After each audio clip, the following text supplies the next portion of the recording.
So I'm just going to talk a little bit about just the difference and the ways that we've grown in the last 3 years. And so you'll see on that top light blue number, that's where we started. Those are the followers and the engagement rates that we had on those 3 major platforms before 3 years ago. And then that's where we're at as of July 1st, 2021. So you can see, I mean, we've made a lot of gains.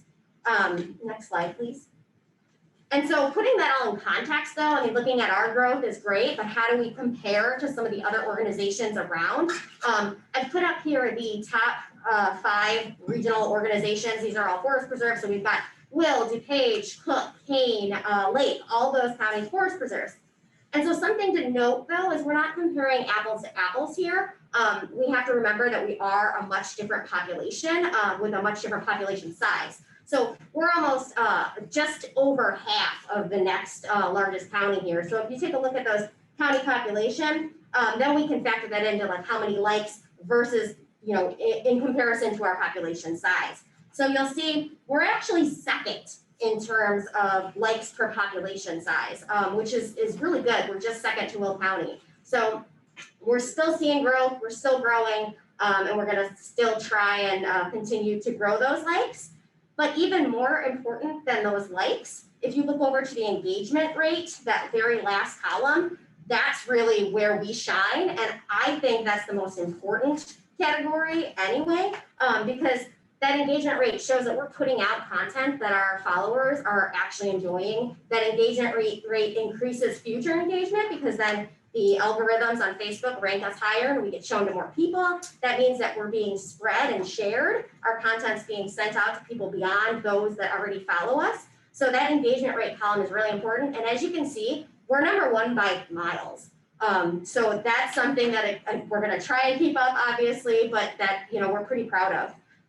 And then you'll see, just I have a little note there, according to Pew Research, only 69% of adults are actually on Facebook.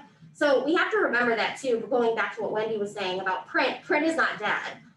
Only 69% are there. So we still have to get to those other audiences. It can't all be done through social media. Next slide, please.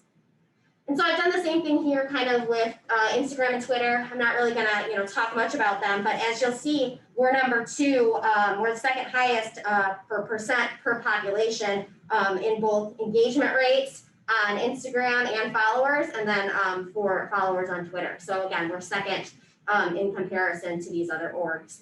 All right, next, please.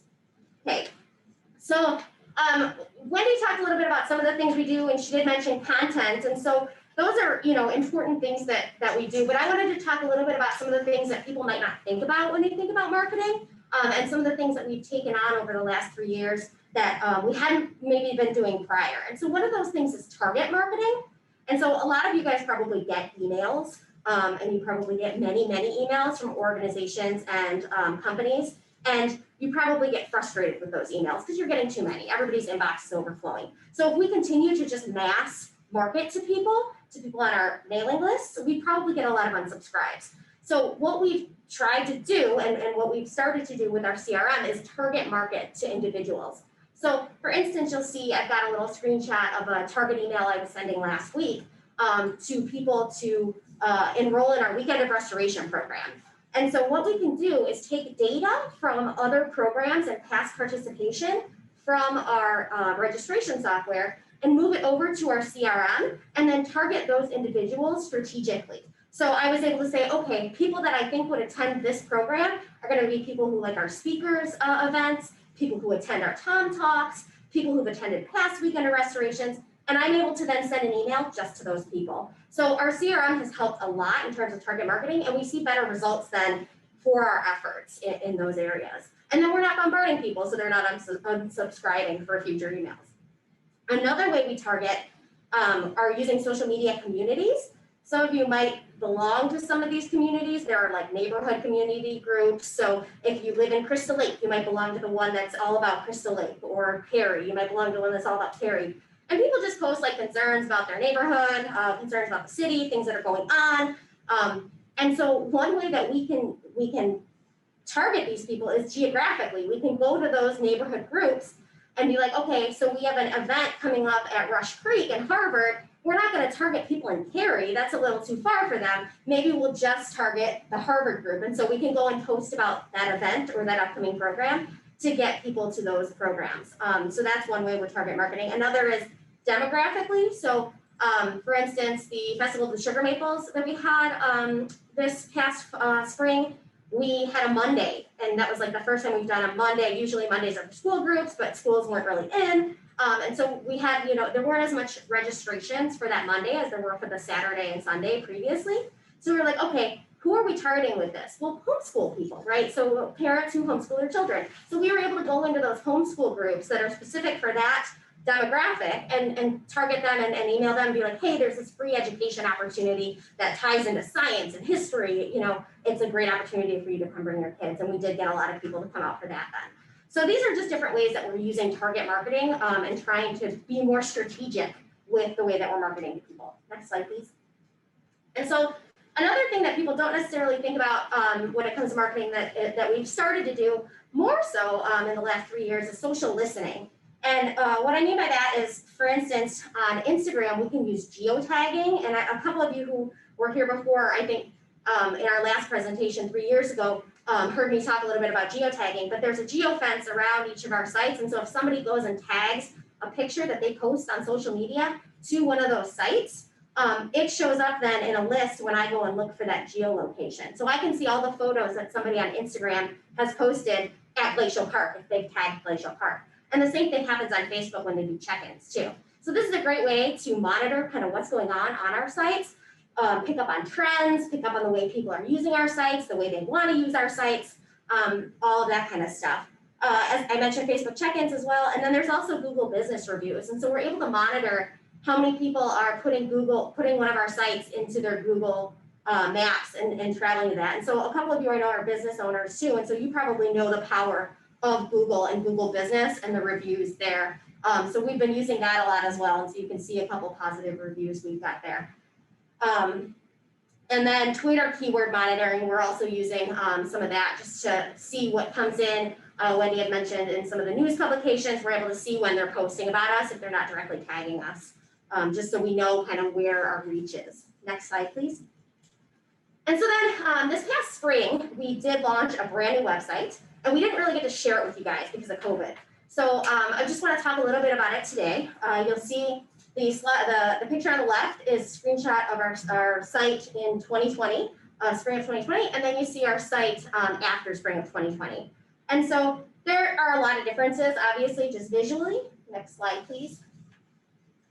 And so some of the things to note that are different are, one, like I said, this is a heavily visual site. Lots of beautiful pictures that really showcase the district. It's built for mobile, so it's built with mobile in mind. Our last site was responsive, but it had some, glitches when you tried to use it on a mobile phone. This one is built for mobile. It's more accessible, so in terms of translations, it translates into, I think it's like 40-something languages. It's searchable. It has searchable documents, which is really important. So you can search the PDFs that are all posted on there just via the search at the top. It has alt text images, which is really good for when somebody's reading it with like a Braille reader or something. So it's more accessible in all of those ways. We have a new interactive map, which is actually my favorite feature about the site. You can go and you can select, I want to go fishing, but I also want a site that I can hike on, and it'll narrow down the list of all of our sites, show them in that map so you can see where the locations are, find the one closest to you, and then show them on the bottom and show what else you can do on all of those. And then it'll bring you to the page for that site. So that's pretty cool. And then a front page alert box. So one of the things people had talked to us about before was, they want to see when sites are closed for certain reasons. And so we're able to put those closures down there at the bottom in this pop-up so they see it the first time when they log on, and they're sent to our closures and alerts page. So they know when the horse trails are closed because it's rained out or something along those lines. Next, please. And so just some things that we've seen, a comparison between May 1st of 2019 and April 30th of 2022, and May 1st of 2022 to April 30th, 2021, is we've seen an increase by 62%. So we're up 62% for users overall on the website. And a good portion of those are new users. So new users were also up 62%. And then this means that they're finding our site. More people are finding our site. And that's, partially due to better SEO, search engine optimization. We've got metadata on the back end of the website, which is helping that search engine optimization. So all of that. And then page views were up 71%. So again, more users are just finding us. They're staying on our site longer. They're visiting more pages. So we've seen really good numbers with the new website. Next slide, please. And then I just wanted to talk about how we're, digitally, we're supporting other departments with digital marketing too. So our education programs, we're getting people to come to our programs. We did 18 field study videos over the last, over the pandemic because we were trying to get our educators into the classrooms. We've done tons of different videos with Land Preservation Natural Resources, Sites and Police, Wildlife Resource Center, just tons and tons of videos over the last couple of years. With the website, we talked to other departments to see what they wanted and what they needed. So things like the transparency portal were created. Our bid page, we talked to planning about what they wanted for that bid page and how it should look. So we've worked and supported other departments in that way. Volunteer and seasonal recruitment videos. The CRM, like I mentioned, we've got our volunteers all in there. We work with the foundation hand in hand in that CRM. And then we're going to be incorporating our hunters in there as well. So our land preservation natural resources and our police can then access data about different hunters as well.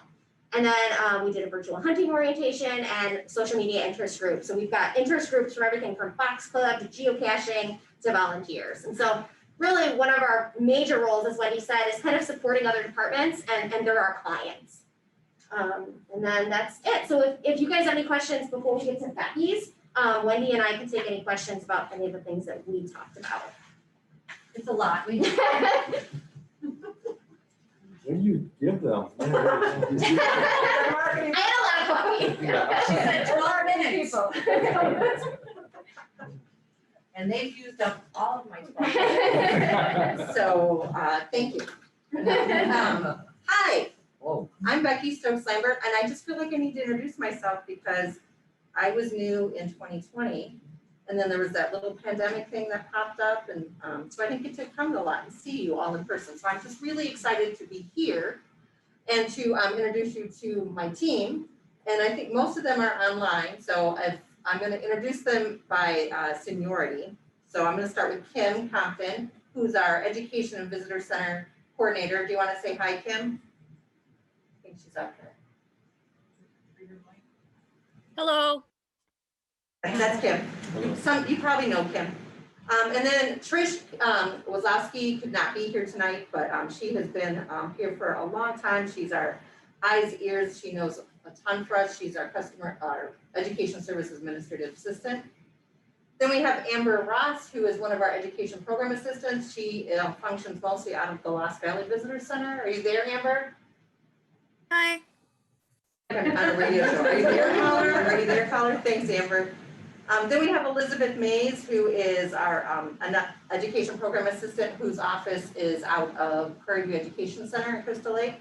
Are you there, caller? Elizabeth? Yes, she is. She tried, but it doesn't look like her mic's working. Hello. Hi. And then we have Valerie Mulvena, or Val Mulvena. She's our Education Program Coordinator, who is, her office is stationed out of the Prairie View Education Center. You there, Val?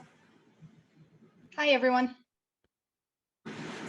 hello. And that's our team, and myself. I'm very lucky to lead this team because I know many of them prior to my even coming to the Conservation District.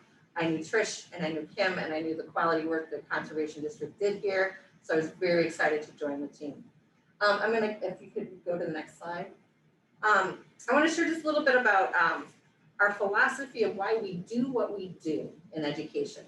And usually there's somebody who said it better than I ever would. So that's Baba Diem in 1968, who was a forestry engineer from Senegal.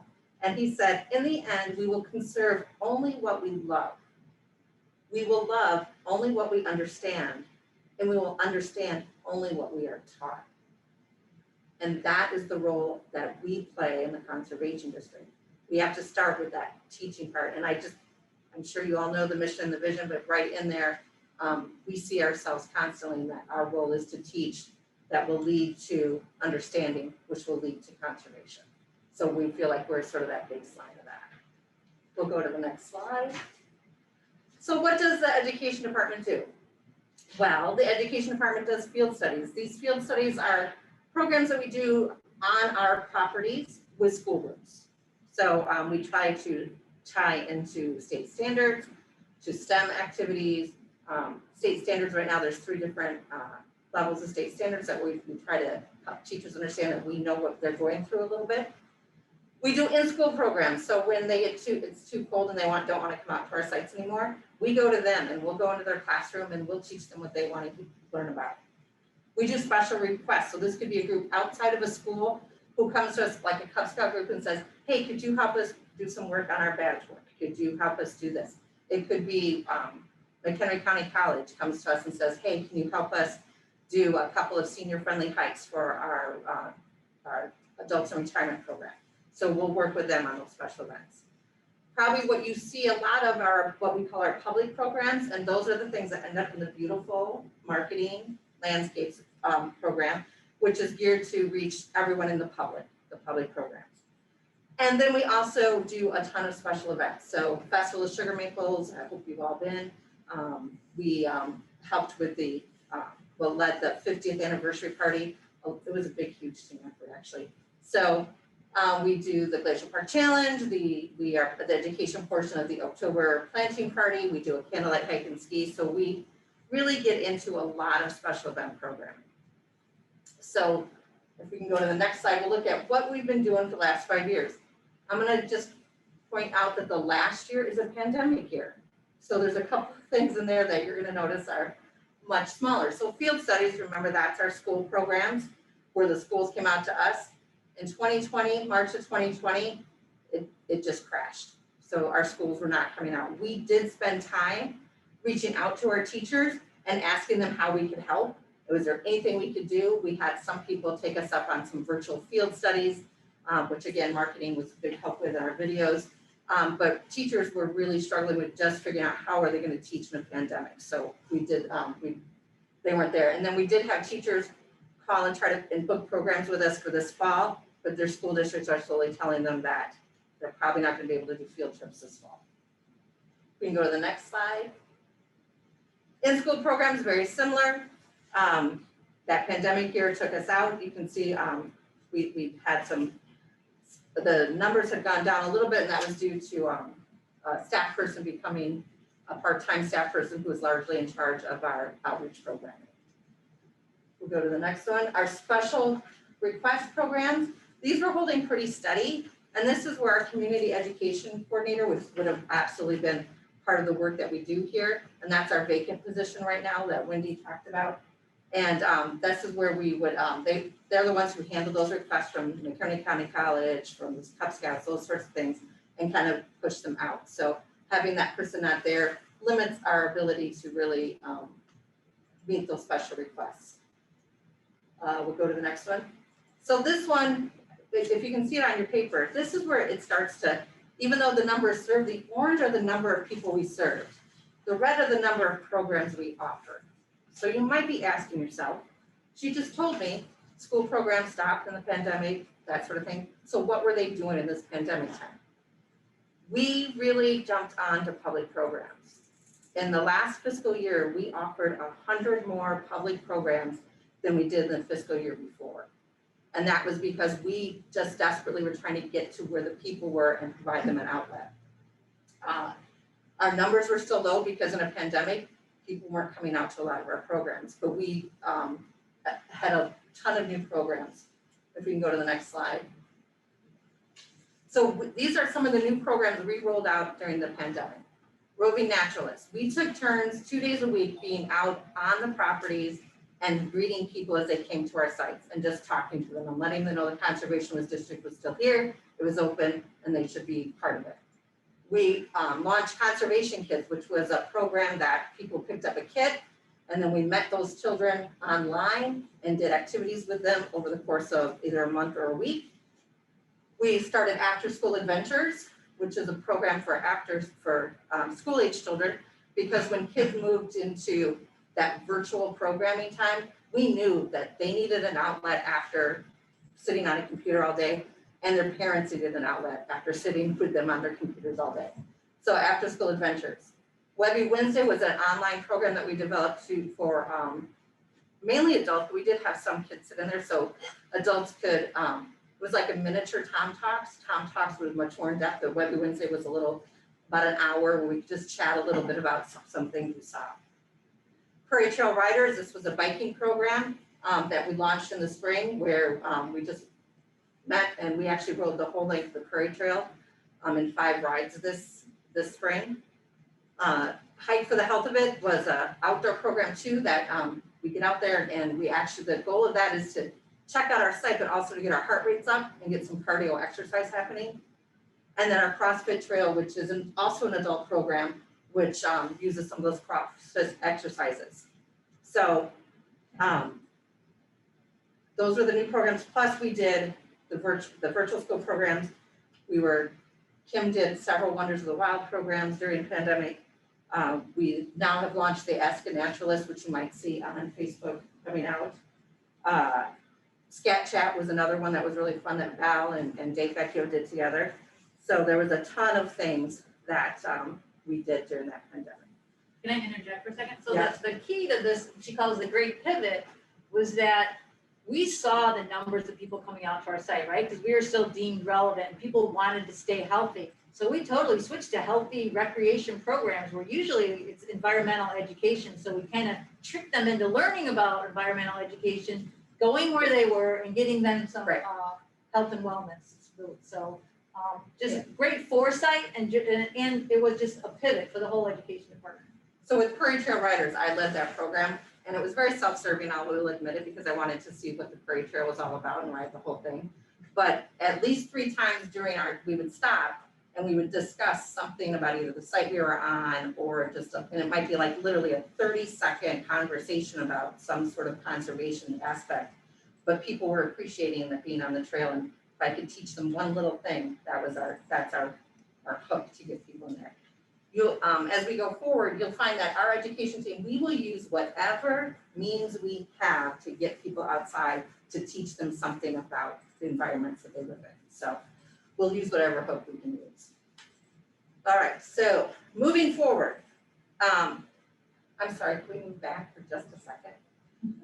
So the other thing that we found out, so you see where the dollar signs are? Those are programs we actually charged a fee for. So in the past, we've been very conservative about when we were going to charge for certain programs. One thing we discovered during the Great Pivot is that people were willing to pay for some of our programming. The conservation kids, we charged $25 a kid and they got a kit, and that they were willing to do that. After School Adventures, it was an hour-and-a-half program and they paid $5 per participant to have their child come and hike with us and just have some free play after school. We also found last year that our concert series, our summer concert series was moved to the fall. And then we ended up charging for that summer concert series. And people were willing to pay for that concert series to have that small intimate setting. It's almost a mini Ravinia because you come out to Lost Valley, you can bring your picnic basket and you get to listen to music in a beautiful location. So we are starting to find, the Great Pivot also made us understand that, wow, people really do value the work we're doing and they will pay us for it. So that conversation last night about alternative revenue, there are opportunities here. Thanks, Elizabeth. So moving forward, what we want to do is introduce more of those specialty programs and events. And that means tagging those with probably fees that go with those specialty programs. We want to continue to encourage site visits. That's through our hiking programs, whether that's bringing roving naturalists back or however we can make people feel like they should be investigating our conservation sites. Expand our health and wellness program. So, and we're doing that with our Prairie Trail Riders. We're bringing that back this spring. We have some yoga classes planned. We're doing those sorts of health and wellness. More fee-based specialty programs. We know we're worth more than that free bit, and we're going to use that ability now to bring some revenue in. Provide more opportunities for families to recreate together. So how do we get groups out there? We know if we can get the kids, generally the families come, we want everyone as a core to come together. And we also need to increase our audiences. We know who the choir is, so to speak, those people who come to us on a constant basis. The CRM helps us understand who's coming to us a lot, who's not coming to us. And our community education coordinator position, that's the first, one of the things they'll be charged with is reaching out and figuring out who's not coming, why aren't they coming, how do we hook them, what do we need to do, what programming do we need to include to hook them into the conservation. All right, whew. Sorry. All right, if there are any questions about education or marketing or social media, we're here. You might have guessed we like to talk about the work we do, so. So you just went through a pivot, now everything's changing again now. What are you seeing in the next couple months? What do you think's gonna happen? Well, Delta is not helping us. No, it's not helping anyone, no. I think right now, what I'm hearing from administrators, I have a lot of contacts in school districts, and teachers, is that administrators are very focused on the lost time and making up for that. So it seems unlikely that they're going to allow those field studies, those school groups to come to us. So we're gonna have to ramp up our outreach programs. Again, they're not probably gonna let us into the school, maybe in the spring. We continue to add more public programming to counterset that. So one of the new programs this fall you'll see is Hollowoods Walk, which is a new fee-based program, which is an activity for the family. So it's meeting a lot of our goals. We're going to keep going with Webby Wednesdays, Conservation Kids, some of those programs that were successful earlier on in that public program. So we know our focus is likely to continue to be public programming and those special events. And we have a few special events coming up. The road rally is brand new too. Yes. So we have the Great Outdoor Beer Trail coming up. We have the road rally coming up. We're curating a art exhibit that features staff and volunteers at the district. So those are all special events we have planned for the fall because we feel like we're going to have capacity with our school groups not coming back yet. So we did anticipate that, and so in the fall landscape, we did double down on the amount of programs that we offered. So back in July, we made that decision internally. And that did add 2 to 3 more special events. And again, all outdoor programming, so we can all stay, socially distanced and keep people engaged. How many people what do you consider a good number to show for a program? I'm sure it depends on the program, but what's a good workable number? If I have one program person there, we can provide a high, and it's like, let's say it's a hike program. That's pretty. We can provide a high quality program for 20 to 30 people. Because once you get on a trail, and if you're the 29th person in line on a trail, you're losing some of that ability. But 20 to 30 people, we can absolutely provide high quality program. And then when we need to, we just add more people. More volunteers or staff. Yes, volunteer. We have a great education volunteer corps, thanks to Bob Menard, who brings those folks to us. Without that volunteer group, we couldn't bring the Festival of Sugar Maples. Sure. So education will tell us what their goals are, and we will then market or advertise to make sure that they get additional registrations or attendees. So my goal for this past Saturday was 500. So we hit that because you don't want too much, but you don't want too little. It's 500 for 50, that seems good. And we're not even making it up, it's really true. We had maybe even a few over 500. It's nicer to say 500. Well done. Congratulations. That was very well done. You have a vision, we can make it happen. Right. and with that too, and the other really fun thing we get to do in education is we get to work with all the departments. I've just seen so many team members they come out of the woodwork to help us engage the public and the community. And that 50th anniversary event is a perfect example of the people who were there, helping us make sure that it was successful in meeting our community at our birthday party we threw for ourselves. great, and I appreciate being first tonight and stepping up. I think it's great for the board to hear what everybody's doing. And are there other questions? Anybody have anything they want? I just, when do you have something I can look through later? Oh, no, not any questions, because I think it was a lot of good information. I was just gonna say, and I don't know if you can hear me this thing. It just feels like education is just core to this district anyway. I mean, it just seems like you go to a volunteer activity, like if you went over to the school springs mitigation, and by the time the work was done, they would stop and talk about the history of the program and what they were doing and where it was and where they were going. And it's just, so like you say, you get them out to a hike and you stop and you talk about something. Anytime somebody can learn something, it's great. And I think that seems to be at the core of what we do anyway, is to keep people educated. Absolutely, and we hired our first nationalist in 1976, that's 45 years ago, and we just celebrated our 50th. So it has been a core aspect of what we provide to our community, so. Yeah, and I call that sneaky education, like they think they're coming out to have fun and play a game, and then all of a sudden they're like, wait, I learned something, I didn't. I wasn't supposed to do that. Yeah, right. The other thing I'll say about the education department is that we did have, some fresh faces that joined us during the pandemic, or actually we got some short timers there, but they come with some great ideas. So we keep our old favorites, ones that we know are working, and then bring on some of these new ideas, which then also helps us bring in these new audiences. So I think they have a can-do attitude, and so it's like, oh, let's just try this one, right? So the historic trivia road rally, that hopefully I have this vision that people can be in costume and it could really develop into this annual. But they're just gonna go with it and help us work that through. So I don't know, even though, they've been pivoting and they've been, under the gun and trying to produce and get more attendance, I think they've handled it really well. And they'll just keep continuing to come up with new ideas because they really believe in what we do. So really, really proud of you guys. Woo! What I was gonna say is this division and moving, one of the things that we did strategically was to put education and marketing together as a team, and you can see how they interrelate and really work collaboratively together, although they impact all departments.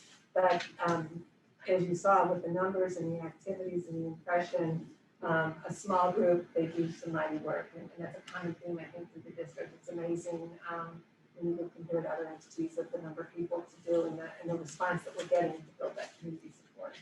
So it is a great job, and they take it very seriously, and they're Well, after seeing all they had to do when they had the 50th, I feel guilty kind of for asking them to do this tonight. I really did want the information, so thank you very much. Like you said, let's go first. I'm like, really? Get it out of the way. So anyway, thank you so much, people. Anyway, you have a good job. Thank you.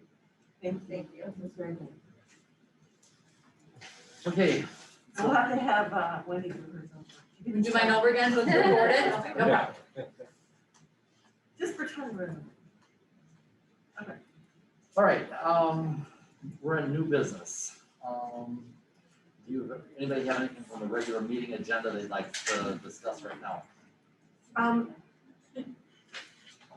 Not really. Sometimes I go so fast that by the time we get just comes up first, but not necessarily, nothing like a concern. I thought the report from the Liberty Prairie Foundation was great. It was very interesting. Could we get that pushed out as a separate report from the packet? Because sometimes it's nice to be able to go back and reference it separately, but it's only in the whole packet. So if we could put that out somewhere, that would be great. Thank you. The only other thing was, and this, it's really more about, it's a community foundation grant. And so I think in there, from Amy and Shauna, it does sound like if the RTP grant is held up in any way, the one from the community foundation is could be a standalone. I mean, there's no reason why to go forward with it. That's the way I'm reading it. So that's all I'm like, yeah, that's correct. Okay, so that's neat to be able to get the community foundation involved as well with some of our projects. And I think that's it for the agenda. Anyone else have anything on for Tuesday night's agenda?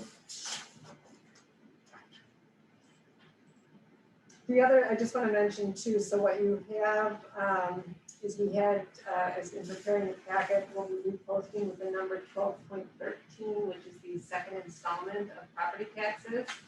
And so that was embedded in another email, so that will be added, you should have that on. You printed out the, I think you can have that on there. 12.13. It's on the blue. It's on, yeah, Yes. so that was not on the draft Okay. packet that went out, so. Okay. 12.13. One thing, John, I had a letter, I think I forwarded to you about the dog outreach. I think we're discussing that. Oh, we are, we have Yeah, that. that's later on this evening, I think. Okay, I wasn't sure. Yep, I've seen that. Oh, yeah, I see that 6.7. Yeah, we'll get to it. Anything else on that one? All right, we'll move on then to the discussion on the property tax levy and development of the 2023 budget. So we had a good meeting last night. I think we had direction on the PTEL and the ordinance that we need to prepare, but I just replaced that up if there's any other discussion or where we left last month, if there was anything that the board needed to further discuss the direction. Is there anything you need from us, Andy, or? No, the direction I believe would be to capture the full PTEL levy. It's about a 1.9% increase in the prior year. And then you guys would have through February to up to February to pay any portion of the bonds.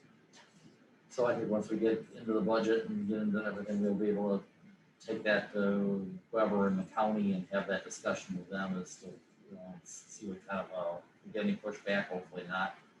And as we go along, but I think we're all on board, and so it should help develop that budget. And we're gonna where we're at. Excellent. So we had some issues that we kind of were not hadn't completely discussed, except for later. This is more about the fact that we, based on what we were talking about yesterday, if we can going ahead and doing the levy, that longer term vision of the everything going into 2026.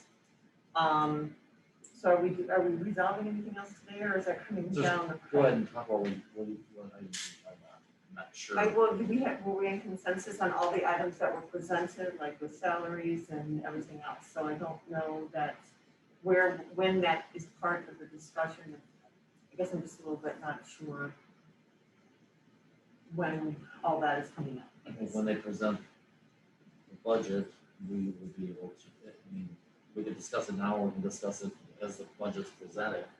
If any item that the staff pushes it forward or it's brought to us, we can discuss it then. And is there anything you're looking for direction on right now that you feel going into the budget? Well, the pieces you'll see as we come forward, the capital asset management plan, the SFF come forward next month. We talked about new positions that we did get general concurrence on, and we'll be back next month with specifics, because we had some positions vacated at the time, and we're working that in facilities and marketing education, we will about that tonight.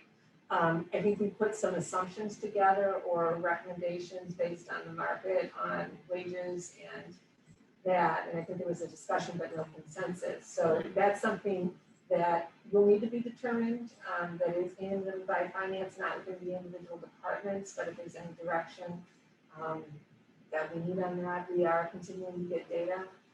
What's occurring at the county level, what's happening in others as we get inputs, and so I think it's just important that we stay abreast of that and continue that conversation. Yeah, I think some information is out at the county level at this point, but if that's more appropriate for next month when everything's coming forward, that's fine. I'm not sure what we're going to do. So. We'll have to, we talked about last night about how, what we're willing to do as far as draw down on the amount of money that we, Reserves. for our reserves, and how fast will we get there? This is the other thing. This is, we don't want to get down to that 15% or 16% in a year, which we want to make sure that we work that out and so I think as that budget comes forward, we're going to see how that looks and see how fast those reserves are getting used. That'll be the issue.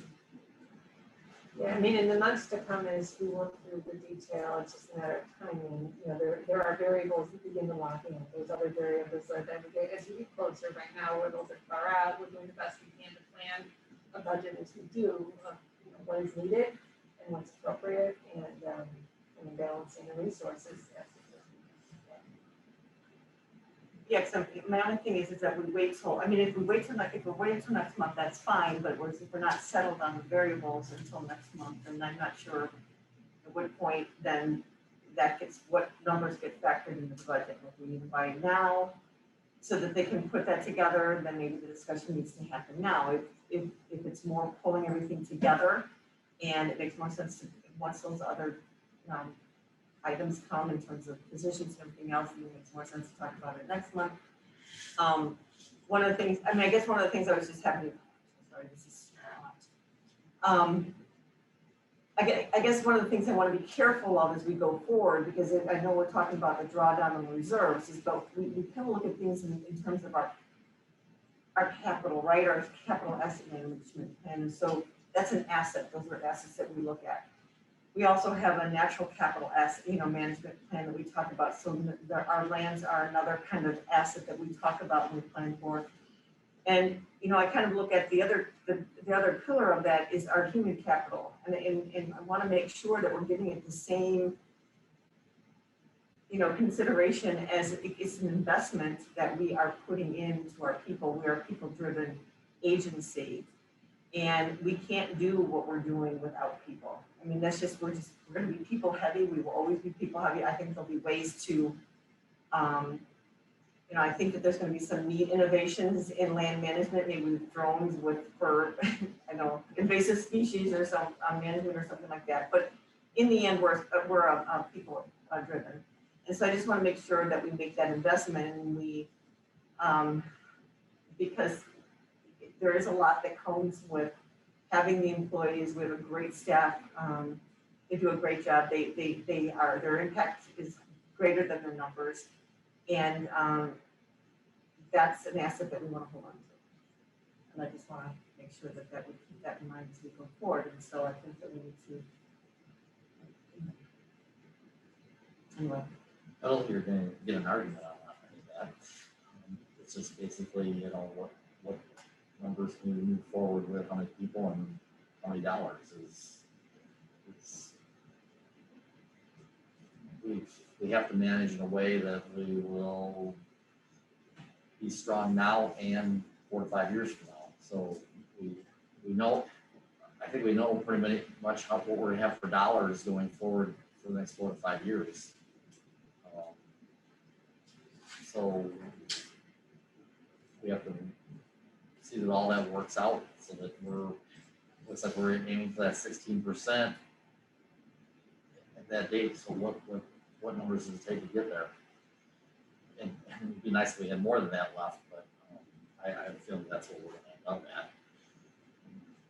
So I think when Andy and all the division heads get all their numbers put in there, we're going to see where we're at the end of this year, how much we're going to eat into those reserves. So obviously we won't know how fiscal year 22 ends until we get closer to it. Right.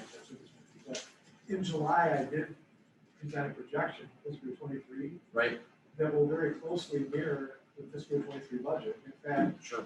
I presented a forecast I had done in 2017 through 2023, and that will very closely mirror what the 23 budget will look like. And the original, and the other piece that's going to drive that is how corn ends up, right? It's good. We didn't do very well today. $200,000 or more in revenue. Looking at the low level of corn at 415, I could go lower. It could, right now that it looks like we're much stronger than that. We were projecting, based on the revised capital, $650,000 deficit. And then we were assuming that we'd have a favorable budget variance at the end of 23, just like we've had every year. And so we added back another, $250,000, which left about a $300,000 deficit. So I would expect to bring to the board a fiscal year 23 budget. And now this had a 3% wage increase in it. If you back that out, I think it only gets to $60,000, maybe $70,000 all in savings. So it doesn't change it a lot. But I would expect that when this is all said and done, we would bring a budget to the board that shows that $600,000 operating deficit. With the knowledge of hopefully at the end of 23, we have a favorable, budget variance just like we've had in the last several years. So the difference between the 2 and the 3 was basically about $60,000. I believe so, yes. For some reason, I thought it was 4. No, he had 3. And Go ahead. Is that Bill? Yeah. Bill? Yeah, well, I'm sorry that I'm not there. And my voice isn't very good, so that'll keep me from talking for too long. You're sounding good. exactly, I think it's, basically I'm opposed to the 3% assumption as far as baseline salaries go. As I understand it, we've been working on the principle of approximately a 2% or 2.1% annual expense increase. And I would be more comfortable staying with that. I think obviously the financial markets, the Fed, there's a lot of discussion back and forth about what really is going on with prices and inflation and so forth and so forth. And I don't claim to know the answer. But I will sort of cite some evidence that supports my position, and that is long-term bond rates, the 10-year treasury and so forth, interest rate is quite low. And it certainly doesn't look like the people buying US Treasury bonds are anticipating a dramatic long-term inflation. The thing about this, a 1%, only $60,000 wage increase, is that it ripples. Everyone expects then a raise based on wherever you put the floor. And that is then compounded year after year after year, analogous to the monies that we have not taken advantage of in the PTEL, because we have, the PTEL, we've lost the opportunity going forward to reclaim some of that. So from my personal perspective, I would prefer to see in a budget based on approximately a 2% across the board increase in salaries and operational expenses rather than a 3%. And as I've mentioned before, I am comfortable with the idea that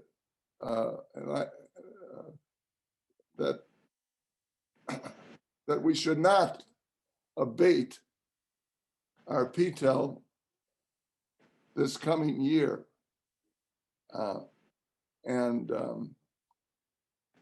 So we can look forward to more revenue on that basis, but I don't think we should be spending that revenue on salaries at this point in time. Thank you. Even with 2%, you will be spending it because it's only going up 1.9%. So you're going to be spending it just with the 2%. Well, you have health insurance that goes up, Right. utilities and gas and all these things. Yeah, 2%. You're gonna use any increase up that there is in revenue. So going into that debate, when are you wanting the full board to? We've had some discussion, a little bit of discussion. When are you wanting us to weigh in more on that, or are you not wanting? What are you? Well, what would the board be, I mean, again, I think everybody has some general thoughts and, and at this point, I mean, I think if there's time still to which as we work the budget, we get the inputs in, I think there's still room to see if there's an opportunity there. There's a lot of things in play that I think should be taken into consideration. And I do appreciate, perspectives and understanding and want to continue to be good stewards, fiscally responsible. And also, one of the things that's looked at is we've done an excellent job of retaining top talent here at the district. I think that's really important. I did stumble on that article today on just in general the labor market and where things are at. They are shifting. I think there will be some challenges ahead if we're not competitive with the environment that's around us. And again, I think the value in if we can get creative, if there's other ways that we can think about, if the board is open to that, then we'll continue to look for those and give some more time to let those in. So why don't you look into, I know you've talked to me a couple times about some different alternatives. Why don't you give some more thought to that, and by next month, maybe we can present whatever it is. If we're ready, if we're not, we'll have to push back another month, but let's try to be ready next month to have that discussion, and that gives the rest of the board, whoever, a chance to think about that, research whatever they want to, and do that. Yeah, and again, I think we have to go with our book of business if you look towards other inputs with what the county's doing, and there's just a lot of, not to say, but on equity and on par. That may be a factor as we have those inputs in, but again, we have our own challenges that we've been working with, but I'd be happy to do that, give us some time. Yeah, one of the things too, I mean, I just want to make sure, because every few years we go out for that compensation study and we end up having to bump up salaries because over time. Not all of them. I know not this time, I just meant that what I was going to say was, in the past, we've had to bump the salaries back up. And this last time, we were closer. This year, we actually had a group that was slightly above. Right? And then we go out and look at comparables. I mean, I know that Bill is looking at some figures himself, some of the things, some of the figures that I was looking at is that U.S. wage and salary growth is expected to trend closer to 3.5% in 2022 and 4% in 2023. So just kind of Social Security cost of living was 1.3 for 2021. Kiplinger is looking at it going up to 4.5% in 2022, representing the single largest increase in Social Security benefits since 1983. So I think there's just different trends out there, and I just don't want to fall too short so that we start to, lose the talent that we have. And so there's some other opportunities that we can be looking at that would be great. I do know that county staff is going to be requesting 3%. That's going to be what they're going to be presenting. That's what I've been told. But in the end, you don't know what they're what the county will accept, right? But that's what they're currently is on the they're thinking about presenting. So if there's some other things that we could be looking at, I think that would be great. It's Kelly Wagner. Can I interject when there's a space? Right now it's good. Okay, thank you. So yeah, what Carolyn said is true. They are looking at a 3% overall increase for the employees at the county board or at the county. Of course, they have pay for performance, so that does make a difference. And one of the reasons why they had talked about this is not only compensating, I'm sorry for the dog, compensating people for the work that they did through COVID. The other was it's been very difficult to attract and retain employees. So that's, I know we have to be mindful of the budget. I just wanted to throw that out there for something to think about. Thank you. What has been their past, what have they done the last few years? Do you know, Kelly? Anywhere between 2 and 2 1/4. Okay. They actually, the CFO, Kevin Busso, did a study and for surrounding counties and municipalities, and it's anywhere from 2% to on the low side to there's actually one that's all the way at 6%, but that's definitely an outlier. But the most of them are between 2 and 4. Okay, thank you. Kelly. You're welcome. Anything else?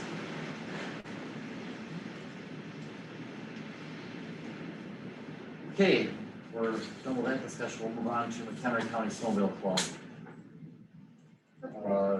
John, are you discussing that? Sure, I can give you guys a quick notes of it. This was a request that came in the winter. Staff typically addresses any snowmobile issues about this time of the year between now and into October, where we work the agreements with the local clubs and organizations that do snowmobiling.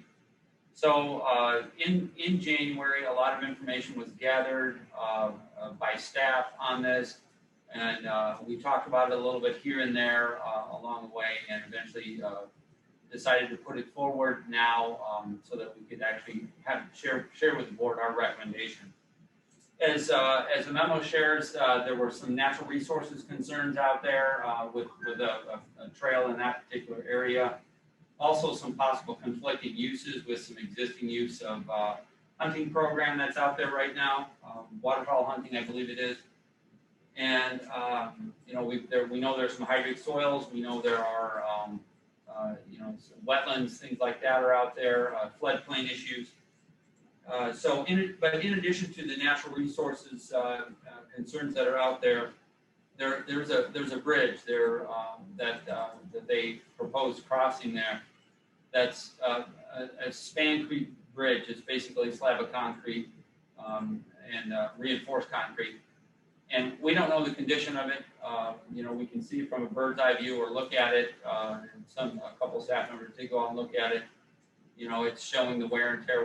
We do not allow the farmer to cross or utilize it for taking his equipment across there. And so there would have to be some things we'd have to have somebody study that bridge and determine if it's substantial enough to handle the weight of snowmobiles and to be used, if it's safe or not, really. I guess that's what we have to do. It does not have side rails on it. That would be something I think at a minimum would have to be put on a bridge like that before you could have traffic go across it. So with those challenges out there, we decided to recommend denying the request and then revisit this concept when the site does go through a master plan process down the road. So we would revisit all the uses out there at that time. John, is this site on the Queen Anne Road? Yes, it is west of Queen Anne Road, right near its intersection with Allendale. So I'm sure you said, I didn't quite hear it, so I'm sure you said that you don't currently allow the farmers to even go across that bridge? That is correct. Okay. All right. Tractor would be considerably heavier than a Just snowmobile. no. Oh, yes. Right, so, right, exactly. But you're recommending that we not move forward with this at this time. That is correct. That's the recommendation that staff came up with. Anybody have any other questions, discussion on this? Do we have any data on whether snowmobile usage is becoming more popular on our trails and in the county, or is it sort of leveled off? Do we have any problems with accidents because our trails are congested, and which could be a reason to look for spreading the folks out a little bit? I mean, those are just I'm comfortable with denying this, but I have those additional questions just out of curiosity. Thank you. I don't think that there's been a spike in accidents out there. Honestly, I think we get one or two a year, or one a year on a district site. That seems to be, if I think about, and those are typically on years where we've had a lot of snow. Now, this year we had a lot of snow. I think there was one accident. The riders, if you want to know about popularity of riding, this was a very popular year. For some reason, I think the number is they got like 40 days of riding, which hasn't happened in the last 10 years. up here. In fact, I think you have to go back to, was it the winter of 2011 maybe, or something like that, where we had that kind of snow cover and things like that. So it was a very popular year this year. It was very popular 10 years ago. And in between that, if they get 2 or 3 days or a half dozen days of riding is a big year here in where we are. Now, of course, that's changed from the 70s and 80s and the 60s, 70s and 80s when we had lots of snow. But it has been following that trend. About every 10 years, you get a decent year for snowmobile riding and cross-country skiing and things like that. We stopped getting snow when we bought cross-country skis. But it just did not snow again. So, Okay, so there's no action being taken on that this evening. But I Anybody will else? follow Anybody up, else? so if there's a consensus, then, because I left it with Mr. Thompson, that I would, if the board was a consensus with staff's recommendation, then I will follow up and share. I agree, right? I'm not hearing anybody. No, I mean, I think we have to listen to the staff on Yeah. stuff like this. Absolutely. Okay, so you have your consensus, are you good? I'm good with that. I'm going to. Northern Illinois Nordic Ski Club request, dedicated trails request. John, I believe you were on that one also. Yeah, again, the staff studied this. This request came in, I believe this one came in the spring. And we took several months to kind of evaluate and review the information to try to figure out, what it was that they were specifically looking for. And one of the things, and I credit Amy Peters for doing it. She said, we probably should let the board know what we currently do. We have lots of trails out there that are what we call multi-use trails. In the summer, they're hiking and dog walking and, the summer type activities, bird watching, etc. And in the winter, those trails are then converted or allowed to become cross-country ski and hiking trails. So they serve that multi-use. Now, if there's enough snow, we'll pack the trails, which then creates a nice base for skiing. You may remember Trustee Brandt talking, I think it was in the winter, how he and Donna were out hiking somewhere and that our trails were nicely groomed and nicely packed. And that's something that the Conservation District does. We pack that down, makes a nice good base. Then what happens is you get another 2 or 3 or 4 inches of snow on top of that, and we can go out there and actually set track, where we'll actually pull a track setting apparatus behind like a gator or an ATV or UTV of sorts. And so this winter, because of the excessive snowing that we had, they might be out there a couple times a week doing this, or every 3 to 4 days out there setting track to try to create a nice, safe, or enjoyable experience. Now, the challenge is you also have hikers out there at the same time and dog walkers. So on these same trails where you have skiers, you also have hikers, dog walkers, and they can actually damage those set tracks. We try our best to encourage people by putting signage up saying stay to the one side of the trail and hike, and then it's obvious that the skiers use the other side of the trail. So as we looked at the information and the request that was put out, there really seemed to be, we wanted to let them know that we actually do provide an awful lot of skiing opportunities out there. In fact, most of the places they identified, we have skiing trails, and we will set tracks and whatnot in each of those spots. One place that we don't is Brookdale, and that's because if you've ever been on that trail up there to the left, that is just, it's very steep, it's very curvy, and it's just not conducive to skiing. They had asked about this multi-use trail, what's called the horse trail out here, and we do not open that side of the park. We close that for the winter, and it does serve as a hunting area. There's archery hunting out there. I don't know if we have firearms deer hunting out there, but definitely a lot of hunting going on out there. So you have a very small window for that. So therefore, we do not think that is conducive to cross-country skiing. I think the last point, and this is another thing that we're one of probably two, there might be three of them now in the Chicagoland area. I know of one other one that actually provides a night skiing opportunity for people. Figuring it gets dark about 5 p.m.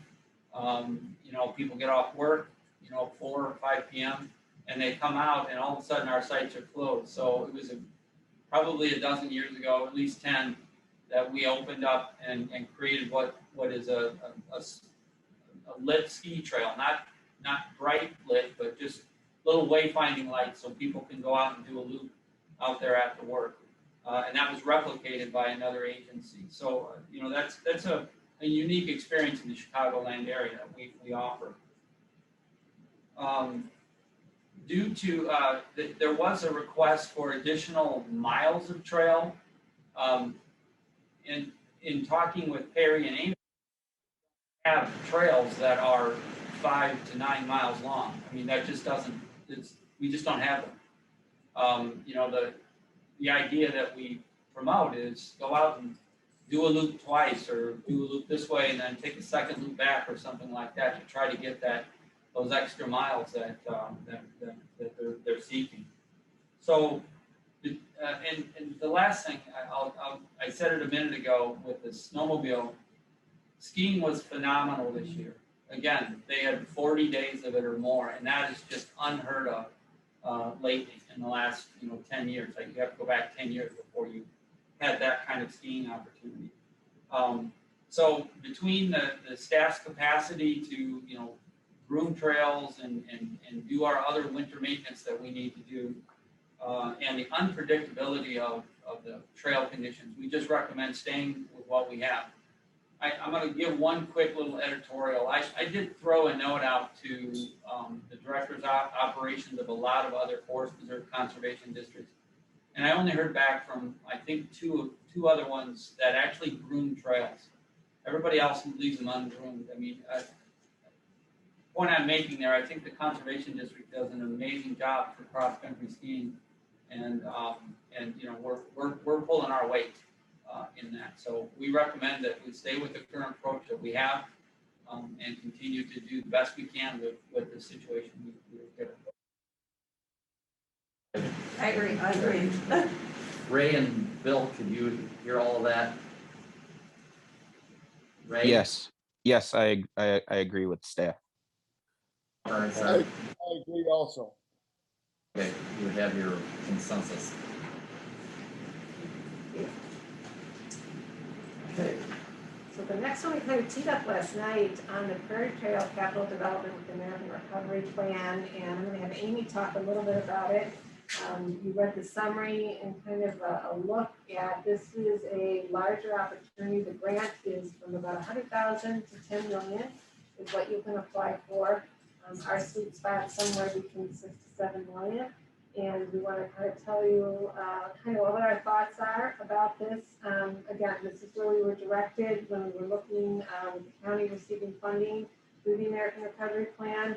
Because of tourism and outdoor recreation, this was kind of where they thought they directed us, and they are working to connect with the Regional Planning Council, that they would write this grant, they would help shepherd this, and we've had several Zoom meetings with them and our team, John Kramer, Amy Peters, and Shauna Flavell, just to see how we can put this together. So Amy, if you would, I'm going to let you highlight kind of what you've laid out and what you're envisioning with this grant opportunity. Okay, great. Thank you. First, I have to check on my sound because I'm either too loud or too soft. Good right where you're at. Okay, perfect. So just a real quick, for those that you don't know, it's the Prairie Trail is 26.6 plus miles. Right, it connects 8 plus communities throughout the county from the Wisconsin state line down to Kane County.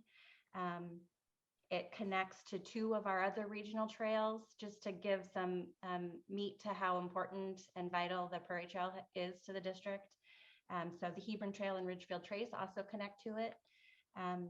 It connects and is part of the Grand Illinois Trail, which is over 570 or 75 miles, the largest multi-use recreational trail in Illinois. And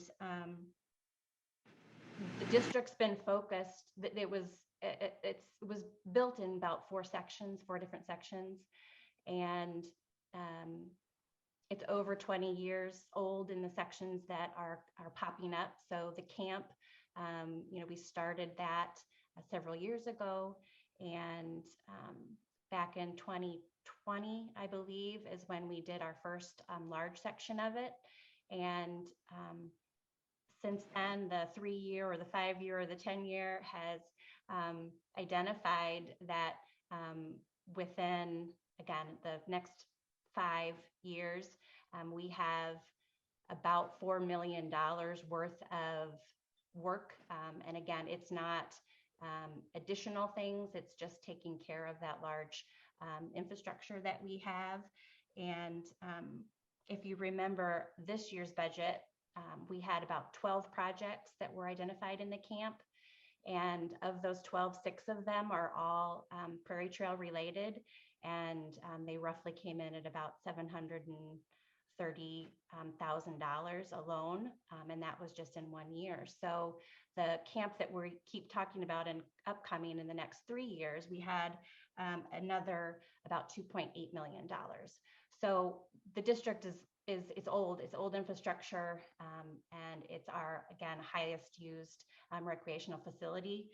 I pulled some numbers just to have handy that within last year in 2021, we had about 260,000 users compared to the next highest use, which is Glacial Park, and that was at 158,000, and then the Hollows was at 138. So it really is a gem to the district. And our idea here is then to pull to the, did you all get this breakdown of costs? I know it was a lot, but I guess real quick, the first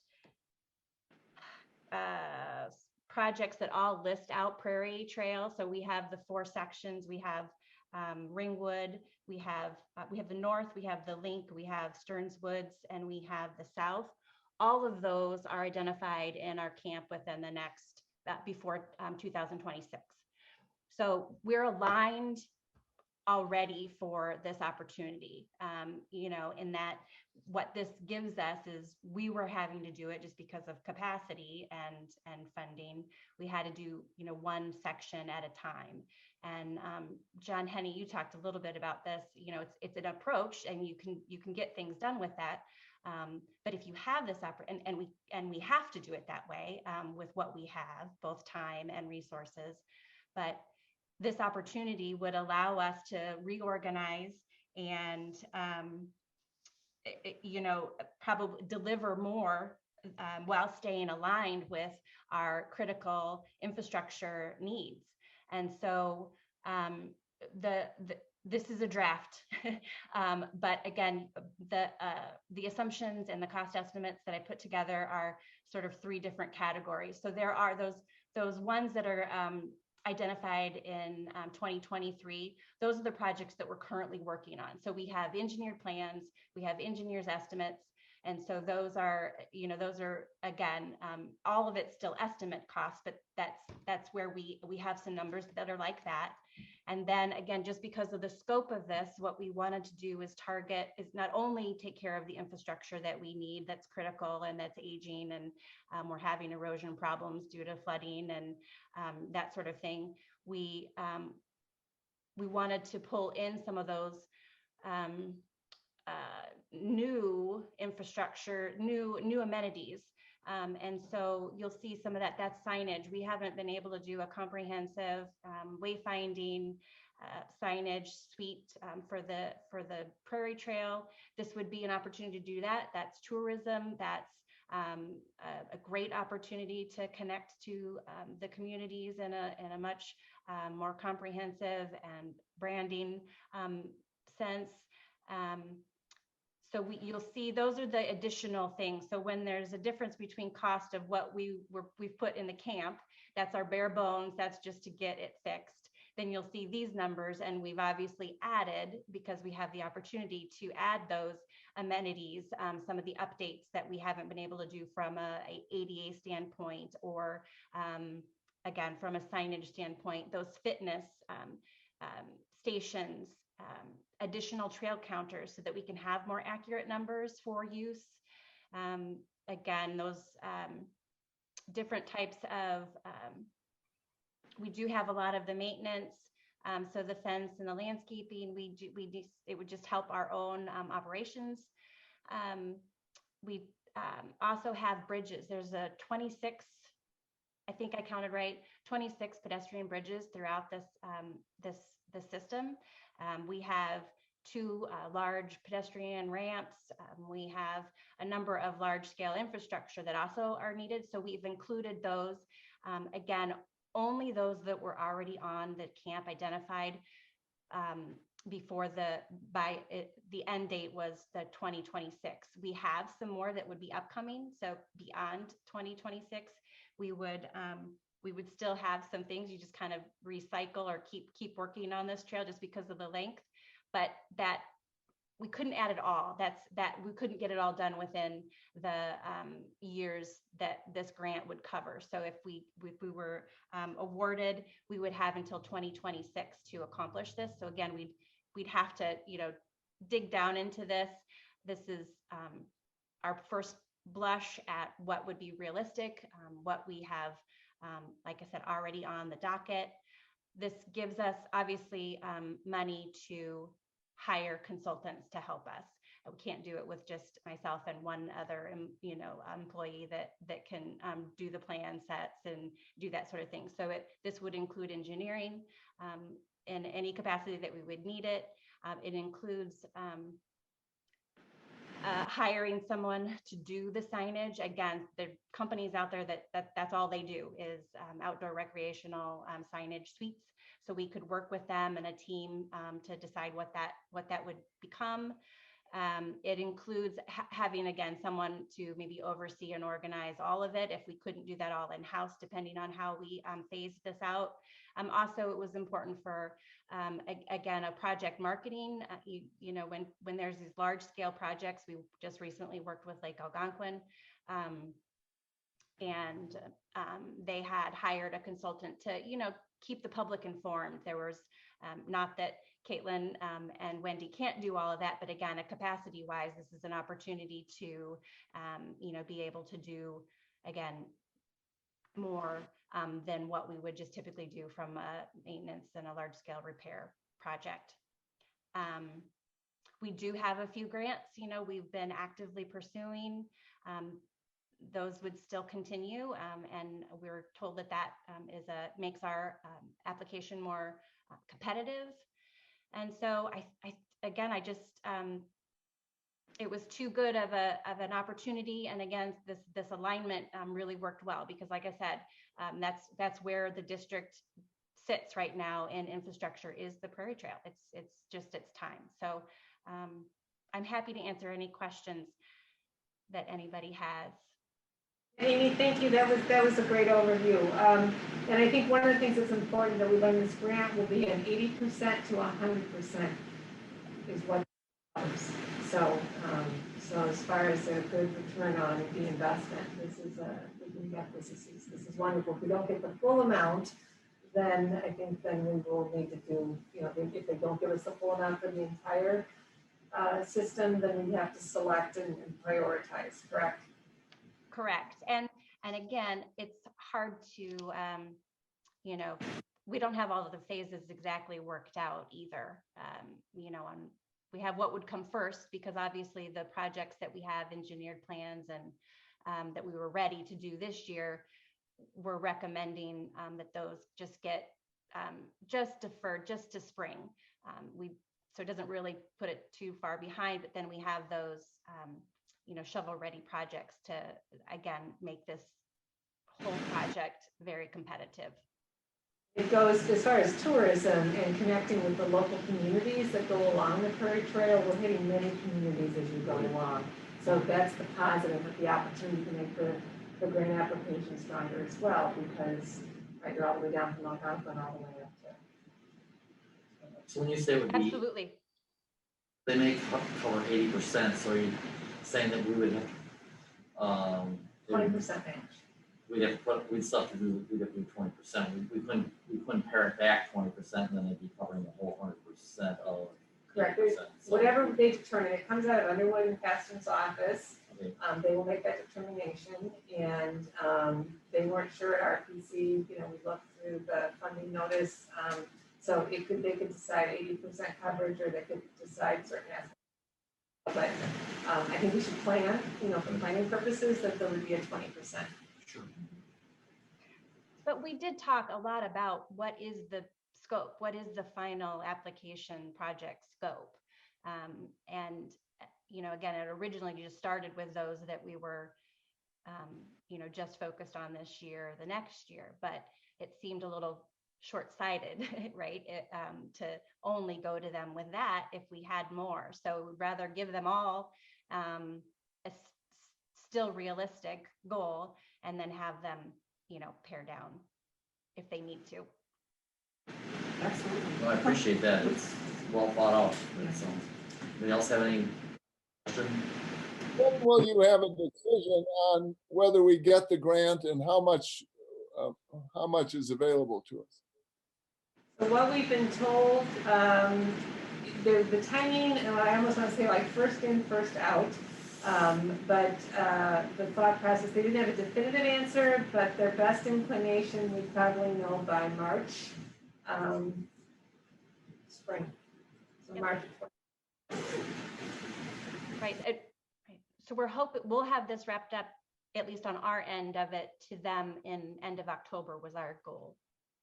They could move sooner on it with that, but I think that, yeah, the opposites of what we're kind of getting the pulse for.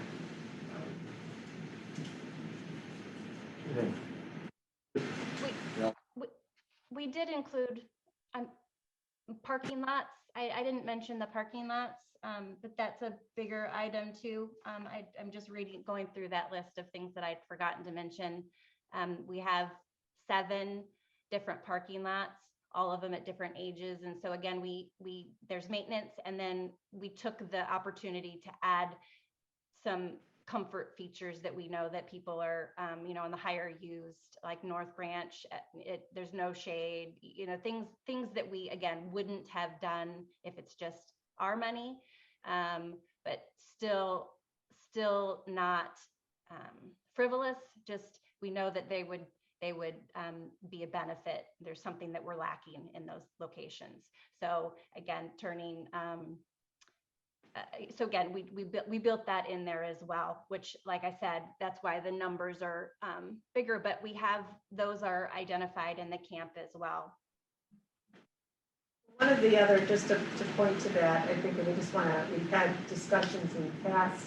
The Prairie Trail goes all the way from Algonquin up through Genoa, up through Richmond. We've got an area that has been a concern of just aesthetics and some issues down by Crystal Lake with the underpass.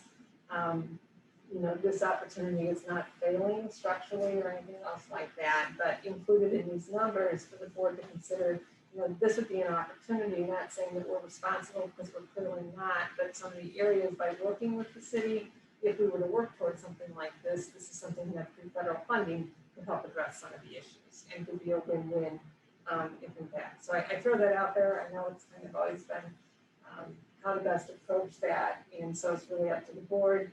Do we look to try to include that or do we carve that out? Will the grant be, do they state anywhere there that you have to do it on your own property? Anything you actually plan or do has to be on your own property? Well, whatever we would be doing, that would be some type of intergovernmental agreement that we would have to work out, you know, with the city of Crystal Lake. I think that would be separate to do. We haven't been able to work anything out with them so far. And I don't know, you know, this is just an opportunity for dollars, and so I think it would be appropriate to bring it up, and really it's ultimately, if it's something that we don't want to consider, then we don't, but. I think tonight is it, I don't know, I'm sure there's 2-3 board members that weren't on the board as we have this discussion. Yeah. So I don't know if you want to get into that tonight or if you want to do it another time, but it may not make any difference if we don't get this grant. Well, we have to prepare the Right. grant, and the question is if we add that in as an itemized item, you know, if the board was in general consensus of agreement, then on some of these things, we want to have other conversations as we're starting to build to see if this is something and how that would work. If there's still an impasse there, then there's an impasse, and then ultimately, we take it out of the opportunity, right? And don't ask for that if there's an opportunity to do so. By us applying for the grant, municipalities go for the grant, we're trying to make this a larger piece to where to create the partners to get the funding to do this work. And of course, we wouldn't do anything on others without asking, this is what the vision is, but we just looked at this as a whole main area, and it's a big part of the. Is it a good time to reach out once again and say, hey, we've got this opportunity for some dollars here, but we'd like to have some clarity on whose project this is and whose responsibility it is, and if we come up with some dollars here for it, not ours, Responsible for it. and that we're responsible for it, and we're willing to help you out on this, but then going forward, we'd like some clarity on where it's gonna fall after that. Who's responsible? Who's for what? responsible, so that we put some more money at it, and then 5-10 years later, we're still where we're at now. It seems like maybe now is the time we say, well, we can get some dollars for it now, but you need to step up for what could happen later or something. I think this may be an opportunity to have another discussion with them. Well, they do have a new mayor now, right? I was just Yeah, gonna say that. so there's new people there, I think maybe time to send them another letter and say, this hasn't been clarified and we're wanting to move forward on this trail, and what do you want to do with it?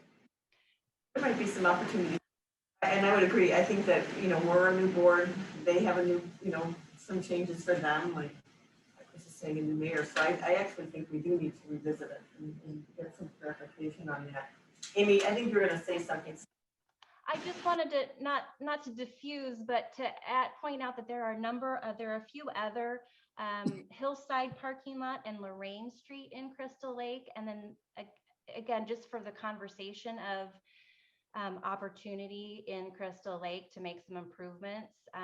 You know, I think we could lump it together, you know, and say, yes, we recognize that this Prairie Trail goes through your community in these ways and in these locations. There's, you know, maybe some other connection points that they wanted. You know, we've tried to connect the walk up.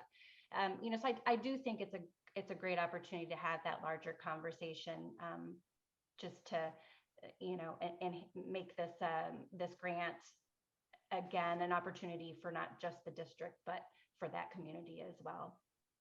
Well, you raise a good point, Amy, because they just went through that McHenry County Connects. Yep. And, yep. and they identify, right? So they're trying to identify how to get this trail through Crystal.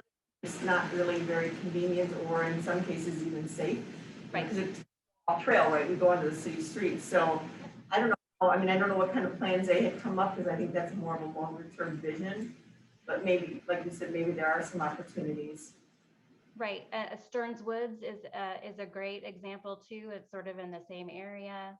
Again, could we realign it? And there's a number of trails that are running perpendicular and adjacent to each other. So I do think, I don't know how much, you know, again, maybe that street stretches out farther past the 2026, but I definitely just think it opens up just a crack maybe of having you know, just a better conversation about moving forward, right?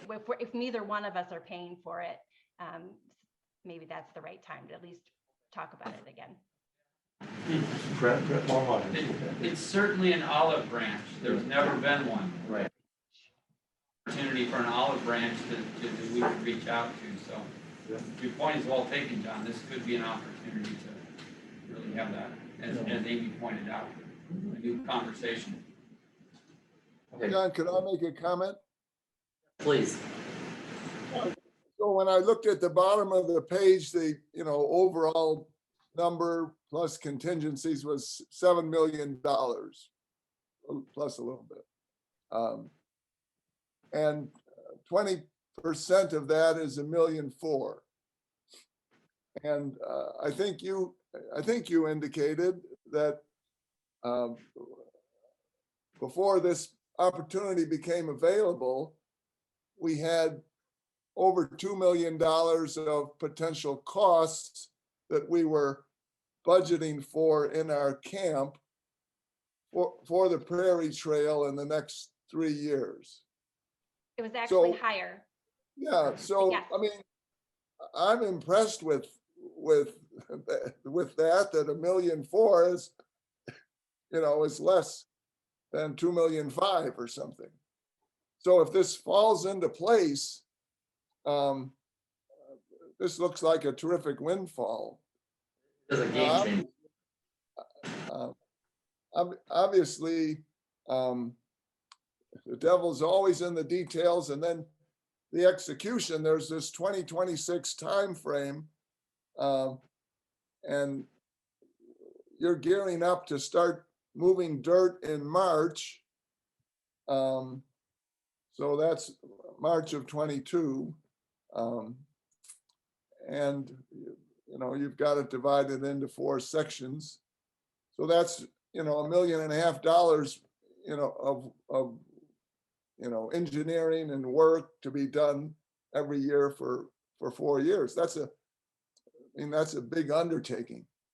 And so, and then to get all these other players involved and coming to the table, and meetings that go on for over a long course of time.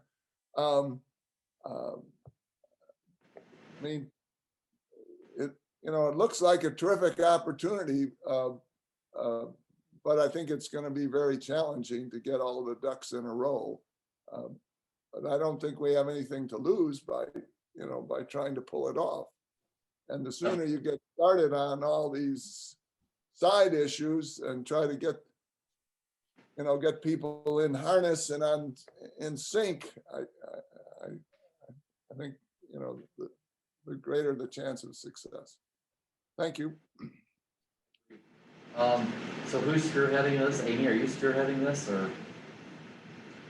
Well, it's a team, it's a team effort, but yeah, I put what's in front of you together, but the point that Bill made, it is aggressive, and I think, again, the philosophy was, let's put everything out there and then we can fine tune it, devil in the details. Yeah, there might be some that just really aren't those particulars about working with another agency. Yeah, it may take longer than, the 4 or 5 years that we have. But maybe we could at least get the engineering, done. And so this does need to, really get fine-tuned what's in front of you. But it's a good start. The other thing that I mentioned, sorry, Amy, is that part of the projects were budgeted in fiscal year 2022, and I think if you read the memo here, in order to potentially catch the windfall of this opportunity, would be to suspend, not to eliminate, but to push them in and rebudget them into 2023 in the event that the funding, again, just helping to align all of this with the overall. So that would be part of the plan. And then definitely a team effort, as Amy would be coordinating with the engineers, then other team members, right, if there is necessary for intergovernmental agreements or all those other meetings and things with village managers and things like that, to be there and talk to their elected officials if necessary to make this happen. But I think it's good for the coming time for the tourism and for this asset all along the area that it's the investments, just like roads are getting investments, the trail needs investments too. So just a real quick question, because I think what this is showing is that you would have a project manager that would oversee the entire thing. How do they come up with that amount? Because they're certainly allowing, right? And then the project marketing, how do you come up with that figure? So it's a great question, and usually engineering or professional services are somewhere between 5 and 15% of the total, estimated project cost of what they're focused on. So again, I went high again, just because I'd rather shoot high than shoot low. And so again, the project manager was just to put it out there, whether we need it for the whole thing or for, a later phase. But it's what I did for now was a 10% of the total construction of the cost. Again, I have the engineering, again, whether we decide to do it or not, I included both an upfront engineering, so for the development of the plan set, as well as then some construction supervision engineering. So I did, again, shot high, it's 10% each time. Again, maybe we go back and revise that to be 5%, but you don't go any lower than that. Otherwise, again, that's just a standard out in the field. Does that answer your question? Thank you. Anyone else or any other issue here? Are we good? Well, I got Pat and Bill and Ray at home. Anybody got anything there? Everybody good? I see Pat shaking his head. I got him on this. Sounds good to me. Hey, I gotta turn on the sound. Yeah. Okay. All right, thanks, Pat. So, I'm all okay right, with it. good. All right, thank you, Amy. Thank you. Okay, it's gonna move us on to staff's report on Glacial Park building demolition. How you doing, John? Just a real quick on that, we did hear back from Pradharma on the insurance claim. We have a verbal, we don't have it in writing, but we do have a verbal, that they're gonna pay $190-some thousand, I think it's $193,000, which is about 75% of the value of what it would cost to replace the structure. So that would be one component, and then they'll also pay for the demo of the building. So we're gonna, that was good news that we got on that. We remain on schedule with it. Our target is to get the buildings cleaned out. Yet this month we may have to extend a little bit into September to get things cleaned out and take into the recycling centers or the dumpsters or wherever its final resting place is. And some of it will go to auction this fall. So hopefully we'll have the building cleaned by early September. And then we're moving forward with the planning process with it. And permitting, all of those phases are moving forward. It's going to be a tricky demo. I've said that to begin with. In that there's lots of complications with it, but it's nothing that we can't handle. Just we're planning for complications. It is one interesting little trick about it is that there's some of it can be taken down, should be taken down in the spring, some of it should be taken down in the summer. And so we're going to have to, make that be our schedule. So it is moving forward. Are you still planning on the other two structures at the same time? Yes, we're going to bid it out with the main bid being the football building that's based there. And then we'll have an alternate A and an alternate B for the other two buildings. So we know, what our resources, how much resources we have available. Plus that allows us then to go straight to the government and say, this was the cost of the single building. Yeah. All right, so we've got $193,000 there. For our benefit. Okay, and then, does anybody have any questions on that, on Glacial Park, on that building, or those buildings? And if the board is good, government will release the check. Okay, so Chris, you're fine with it? Yep. One day you're fine with it? Yes. Did everybody hear that? To be $193,000 check for that building, if we're in agreement, that is, Pat, you agree with that? Pat, can you hear me? Yes. Pat, are I'm in agreement. you in agreement? How about you, Ray? Yes. Okay. I guess the board is in agreement to let you accept $193,000 for that. Okay. All right. So that's gonna bring us, anything else on that building? We're all good? All right. Move on to 6.6B, structure of demolition priorities. Structure of demolition. These conversations are down into 3 areas that I really want us to focus on tonight. One of them is just in general demolition of facilities and how we rank them in the reports. And in the board packet, you saw our structures report to where things were classified and the number of buildings that have come down. I think we recorded and showed that we're making progress from where we were based on efforts, but there's still more to go.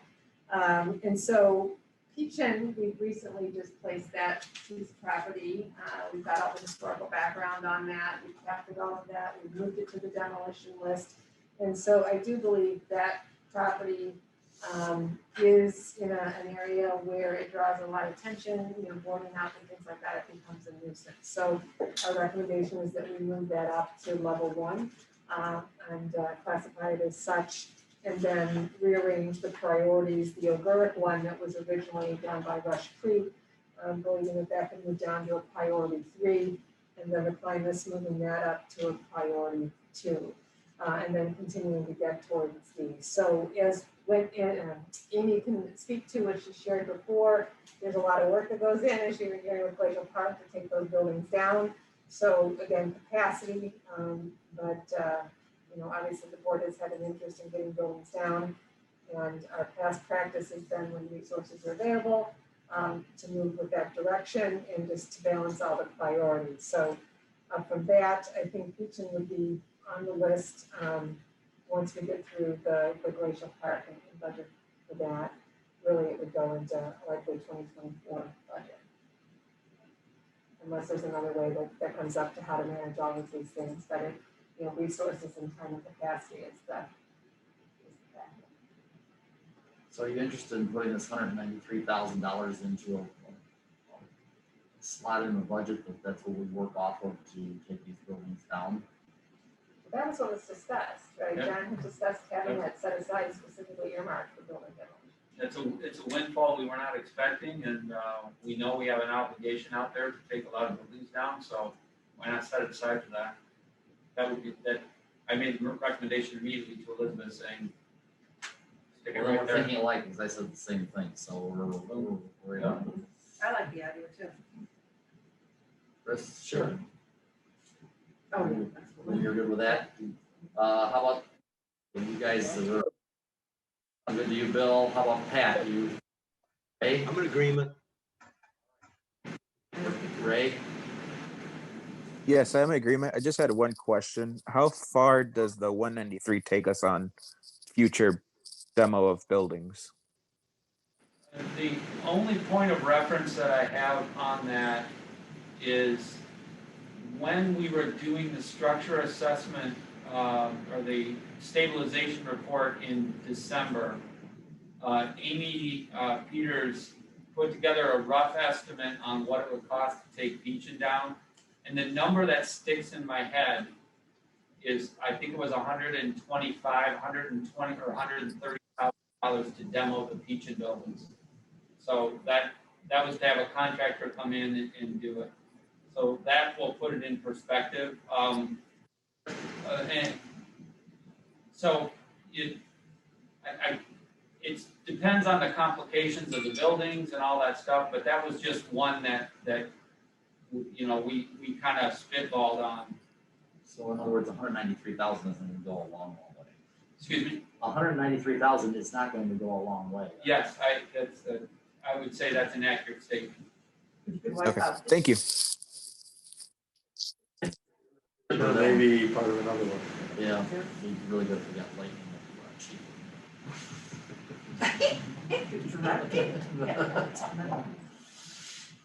Oh, my gosh. But we maybe not need that one. Okay, You're good with the other kind of priorities and again, we can, so I think once you take Peachum down, well, for the most part, priority one is, I think we're done, and then the twos move up to ones, right? So. Right, sure. All right, the next conversation that we had back in December was historic structures. We provided, in general, if these buildings were to have an opportunity to be protected, there was some stabilization of priorities that needed to be placed. We had some dollars in the budget. We had ended up taking those out of the budget, and we really haven't come to any conclusion on these properties. And so, of the list that we shared with you, where there were master plans done, where they were plaqued, where ADA is needed. So on this, you've got multiple buildings that needed determination.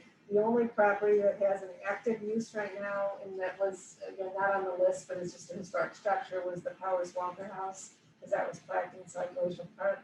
But all the other buildings, Foxbluff, Weedrick, which sits in the middle of Glacial Park, used to be an education center, but it needs ADA improvements. We've been maintaining that. And then the McConnell Farmstead has a master plan, but no resources towards it. We did a little bit of work on that. And then the Kennedy Way Station across the way, it is plaqued by the Historical Society, but it's sick. So we're looking to, if the board, as far as priorities, one would be the focus. Do we spend money to stabilize, or do we not? We need those for longer term planning decisions. But I think I'm sorry. I think the discussion was that, if I remember, we don't have any, there is no future use for those buildings. There's no plan to use those buildings. I mean, we could stabilize them, but that's all we would be doing, because then there's nothing else. There's no plan to do anything with those buildings, as far as my understanding. We have a master plan for Foxbluff. We have a master plan that was board approved for McConnell. We don't have the resources today to operate and manage those unless, right, a future opportunity down the road, or we would look at some type of different tech opportunity, but they're not actively used. Right. But those two have been master plan. Kennedy Way Station is not, of a use for that facility, it's not been determined. It used to be district housing. And then Weedrick Barn has, use. There was a plan that was done when we updated for the Americans with Disabilities Act. We do have a plan for that of what is necessary. In regards to those costs, I couldn't tell you off the top of my head.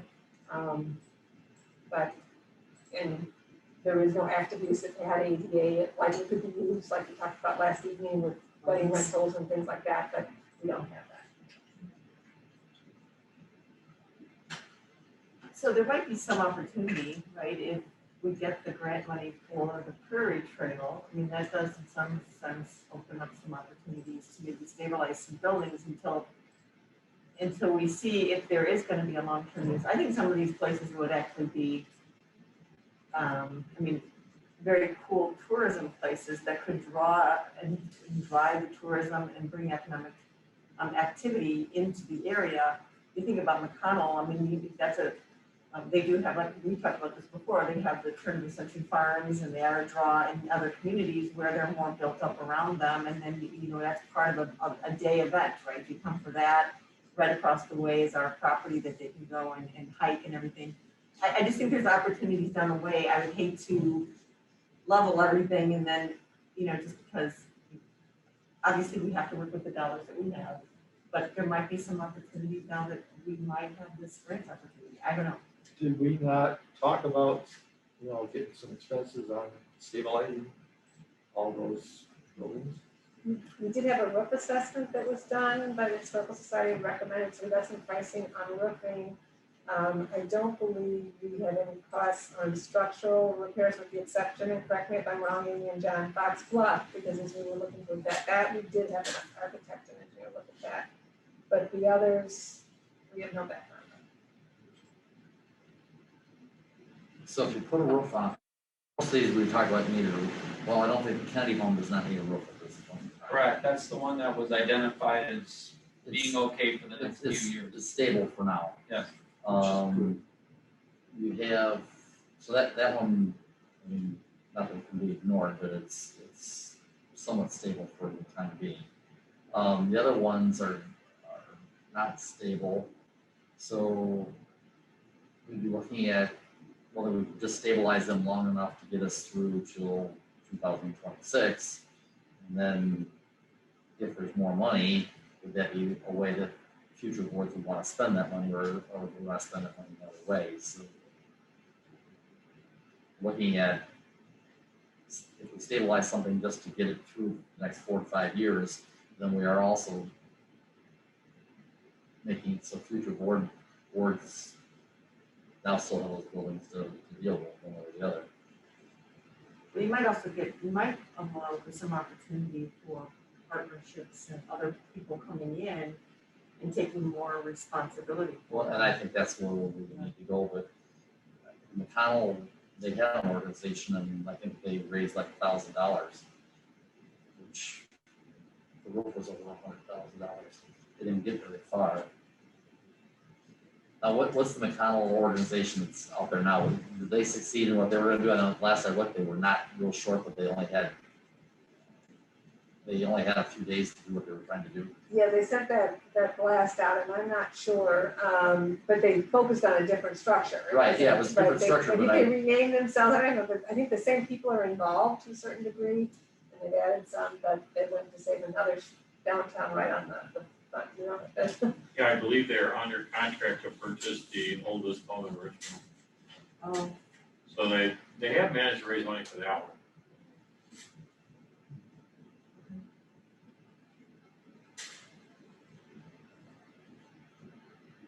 Right, but as far as, right now with capacity of staffing, other grant opportunities, priorities, and right now we're trying to find grants and opportunities for, trail access, because there is a use there, and, obviously natural capital restoration work, et cetera. So, to focus on that would be a shift, or to do that. I think we've seen in other groups, volunteer groups that motivated can rally behind something, but there has to be a very strong force and motivation. I mean, the Friends of Habitat is a real big story for them. That was a group that came together with a vision, and finally you got the U.S. Fish and Wildlife Service that's there as the forest refuge manager, and the district there to support, right, some work. So volunteers can do great things, but the district on these properties has to play a role. So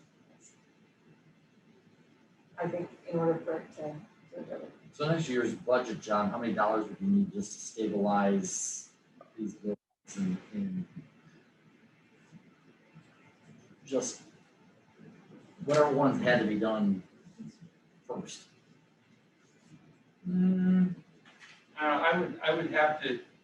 I'd have to put that information together for you. I mean,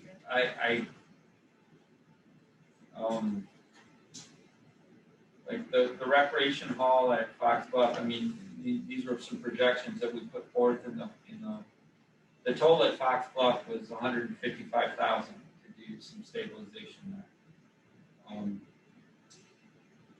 North Branch, McConnell Farmstead,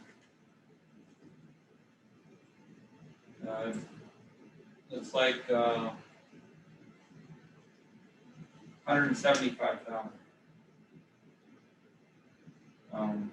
Which is, I think that one's light because I think I was putting asphalt shingles on and everybody's recommending cedar. So, if you want that kind of information, I can grab it, I can pull it together again and, I was just looking for round numbers so the board had some idea, reminder of how many dollars we're talking about here. Let me do one quick thing. Well, he does that. I mean, one of the things too, and obviously getting a consensus with the board and talking with the staff, and so what has appeal. I think the reason why the number here of Fox Bluff is, I think that's the property that has a larger regional pull to the area with the camper movement, and it's historic reference versus the farmstead, because there are other farmsteads, but again, everybody, you know, it's a lovely piece, it's got all the buildings together, right, I do understand that, but when we have to start selecting, you know, and you have to make choices, you know, how do you do that? Do you save them all, or try a little bit and then we fail, or do we focus, right? And so that's really the conversation, and what do we invest, so where do we wanna go? Yeah, and my talking about it wasn't a priority list. I mean, I understand the importance of why Fox Bluff could be a bigger draw. I mean, it's just more of once they're gone, they're gone. And I just don't want, you know, obviously we're gonna make a decision and it's gonna be as thoughtful as we can make it, but, you know, and we're not far enough along on any of these properties to really, or any idea with them at this point to take advantage, because they're really putting a lot of dollars into grant opportunities for tourism, you know. So. And we can't, and unfortunately, like one that came up that was separate from the American Recovery Plan, there would have been that, it was for 10,000 to $1 million. But we're not ready to, you know, to position with anything that's shovel ready yet. Pat's been waving his hand. I think he has been anyway. Bill. Well, I've seen Pat, but I have Pat. Okay, who's on your screen? I looked at that several months ago, McConnell Barn, and I just thought that we're just going to throw good money after bad over there. Put the Band-Aid on it, it's not worth spending the money on. So that's my opinion. Thanks. Thank you. And there's Just go ahead. I was just gonna say, we have to see, is there a real historic value to it? I think we talked about it once before, that it's sort of a run-of-the-mill type situation, so. It's, the upstairs is a little different than one of the barns, but Yeah. it is interesting. I walked. It was interesting, but I don't know that it's, you know, so much. John? Yes, what I was able to quickly do is just back the Peachum buildings out of the raw estimate that we put together. And without accounting for foundation problems, and you should assume that every one of those large buildings has a foundation issue somewhere. No. To the degree we don't know. Well, the barn over there, Connell was. Yes, That one's, yes, they clearly do. that one is very. So at a minimum, just doing the roofs and the painting and, you know, what other little stabilization that we can do is over 400,000. Just minimum, that's minimum. So, I mean, I think from the staff perspective and looking at the list, we're looking at Fox, well, if we're really gonna put dollars anywhere, we're looking at Fox Bluff at this point. Is that what I'm? I think with the assessment and my conversation with Amy and the team, I think with that is that's got the master plan, that's got the regional feel. Again, there's a lot of buildings there, but I think the recreation hall, that was the gem, and then you've got, and Amy, maybe you can speak to that on the plan and some thoughts that you guys put together and how that would, again, it's on the Fox River, it's still something to speak to. Okay, I don't want this. No, I'm not. I know that you said Bill was, and I can't see Bill on my screen, Yeah, so go ahead. I finally moved them up. So go ahead, Bill. Okay, well, I feel that the board is in the same position that President Biden is in. Oh, there, made me feel better. Vis-a-vis Afghanistan. Everyone over the past, more than a decade has said we should probably get out of Afghanistan, but they sort of pass it to the next guy. And Biden has finally said, we're getting out of Afghanistan. Well, and I don't mean to, I certainly realize that these are sensitive issues. The Afghanistan issue and the issue of preserving these buildings or not preserving them. From my perspective, Glacial Park is the heart of the district. You have the Weidrich barn there. You have that Powers Walker house. um, I would preserve them and hope that you can find a use for the Weidrich barn in your educational reaching out to the community. In their head, yes, at least I got 2 people agreeing with you so far. All right, so Fox Bluff is, boy, just interesting real estate, you know, sloping down to the river, wooded, has a history of being a camp for, 100 years ago. And it's in a, densely concentrated area of McHenry County.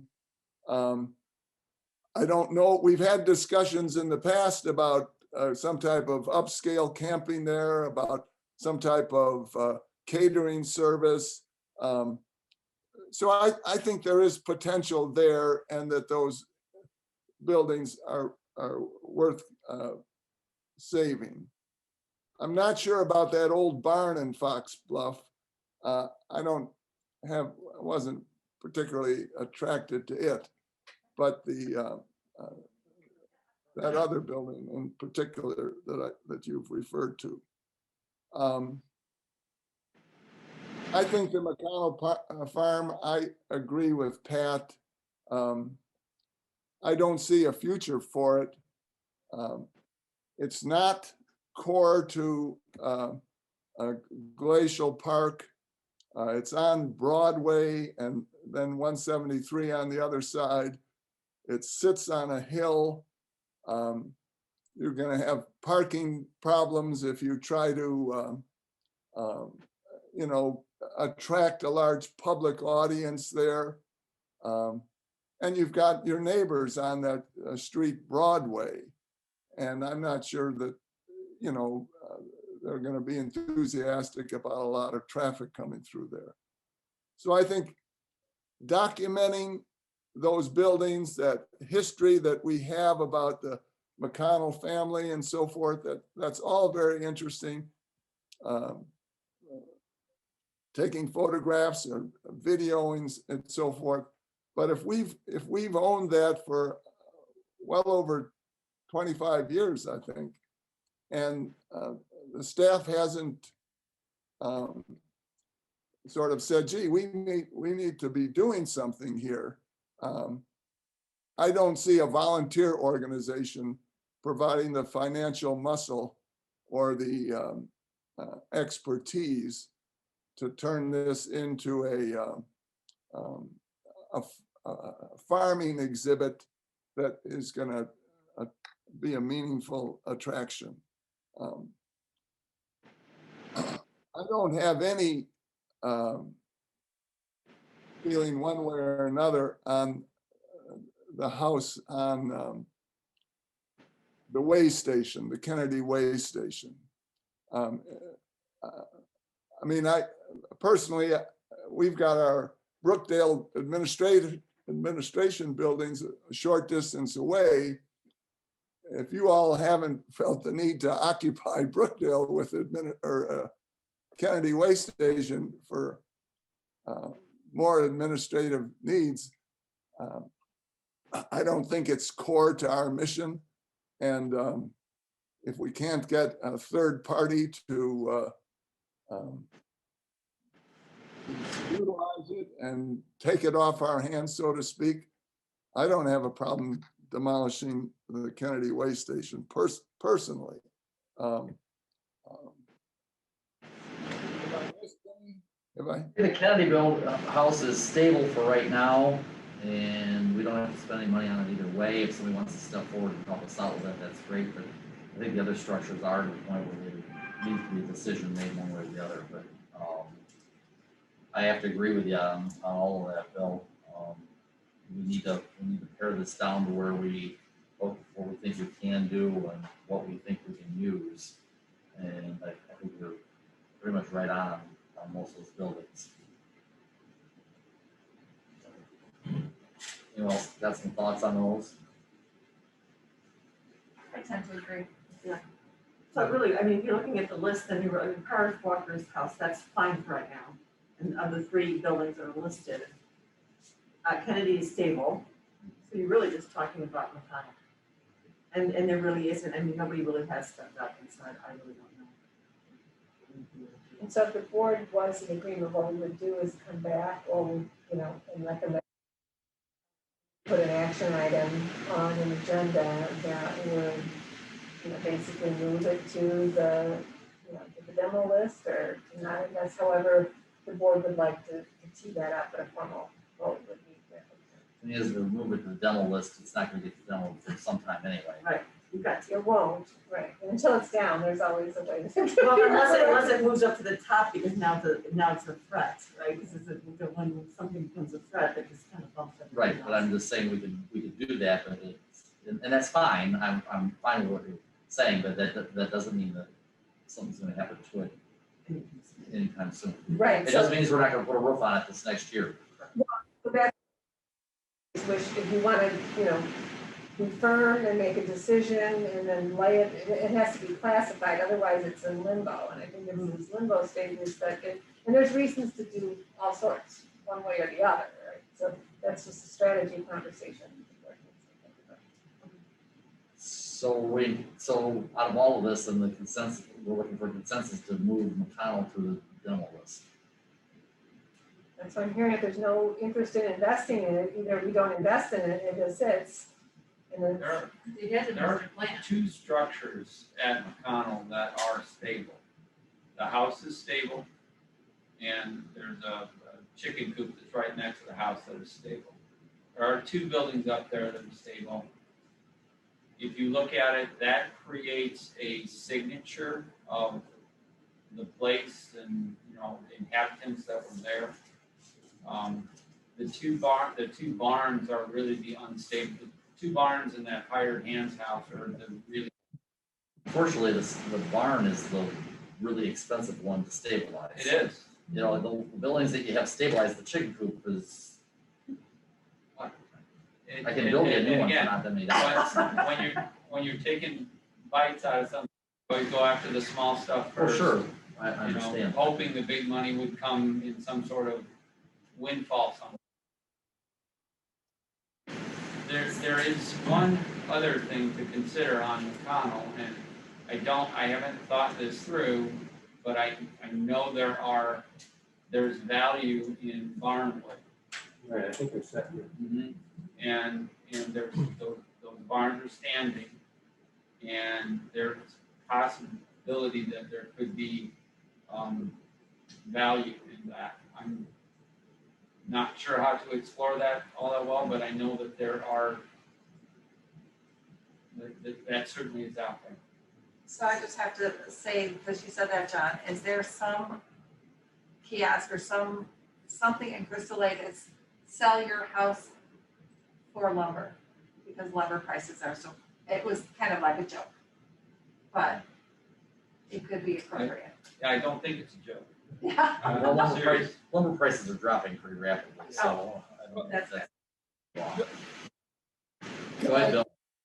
All right, so for John Kramer, I think when I asked you once about, you know, demoing the Peachin properties, which I thought that was appropriate, and I said, but there is value in that barnwood, and I think I heard that, well, usually when we get a bid, the contractor takes that into account and figures that he's gonna, you know, have some valuable salvage. So that in turn lowers the, you know, the price of the bid to demo.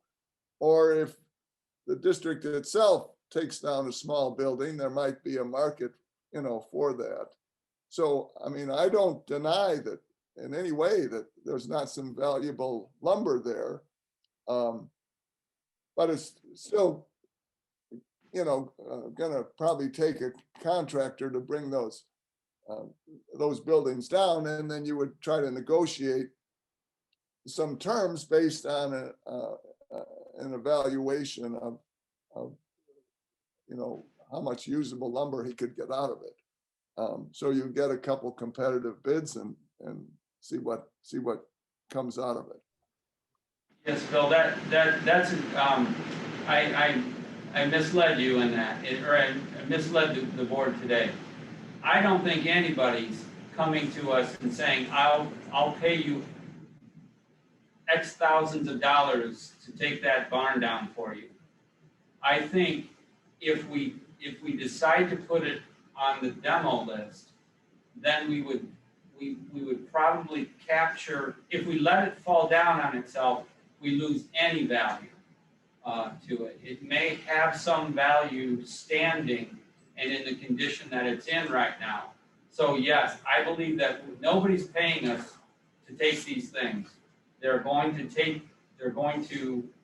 We did it with the parcel was called the Rich parcel.